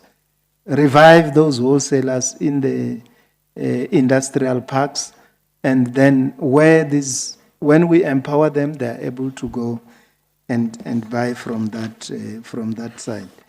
But otherwise, all the recommendations, we have noted them, and we are going to respond in writing to those recommendations. The last one, before I forget, is around beneficiation and the process. I think CMR did not respond. We will put it in writing to say what are the measures that we're doing to respond to beneficiation and the support that these two SEZs will have to do in line with the beneficiation of minerals. We have been delegated by the Premier to look at the Mining and Mineral Beneficiation Skills Academy. We have already started the process. We think next year we can have the first intake, because we can speak beneficiation, but if we don't have skills that should support us in that regard, we might also then come back to what Honorable Maringa was talking about, of looking for skills from outside, and it does not assist the young people who are looking for jobs. But otherwise, Chairperson, we have noted all the recommendations, and will liaise with the committee secretariat to give us all these recommendations so that we respond to them in writing. Thank you. No, thank you, Honorable MEC. Maybe if you can also just tell us how far are you with those people who have lended money from the department that they were supposed to pay. How far are you with that, those cases? And lastly, before we come to the end of our meeting, if you can also just empower us with the up and down, the in and out of board in your department. I was saying to the HOD, we'll put that in writing, Chairperson. We'll submit. It's very tough. There are resignations you receive. I don't know how many resignations I receive on a day-to-day basis. But one thing that I've realized, which we must work with Treasury, is that most of the meetings that you see that we come with these people, they come from their own pocket, because they're supposed to have 8 meetings annually, including subcommittees, the boards themselves, which must meet. The board meet 4 times. And because of the challenges we're having in our entities, if they are to meet quarterly, they can't resolve anything. They are required to meet sometimes twice a month. Then the regulation says they can only be paid for 8 meetings. It means the other meetings, they are voluntary. So you will have very few people who can volunteer to do the work without being paid. That is why you'll constantly find a resignation letter there, a resignation letter there, and other challenges. But otherwise, we'll make a full submission of the areas where there were resignations, where we're filling vacancies, and of all those boards. On the money that were being owed, if it is leader money, the board fees. The board fees, we said for the previous board that they are owing us, we have put in place a mechanism because there is money that they need to get when their term ends. So we have retained that money and then we are working on recovering that money. If the money they were owing is more than that, we are using our lawyers to recover the money. We are in the process of recovery. I'm sure, Chaveling, I have responded. Yeah, let's look for something to add.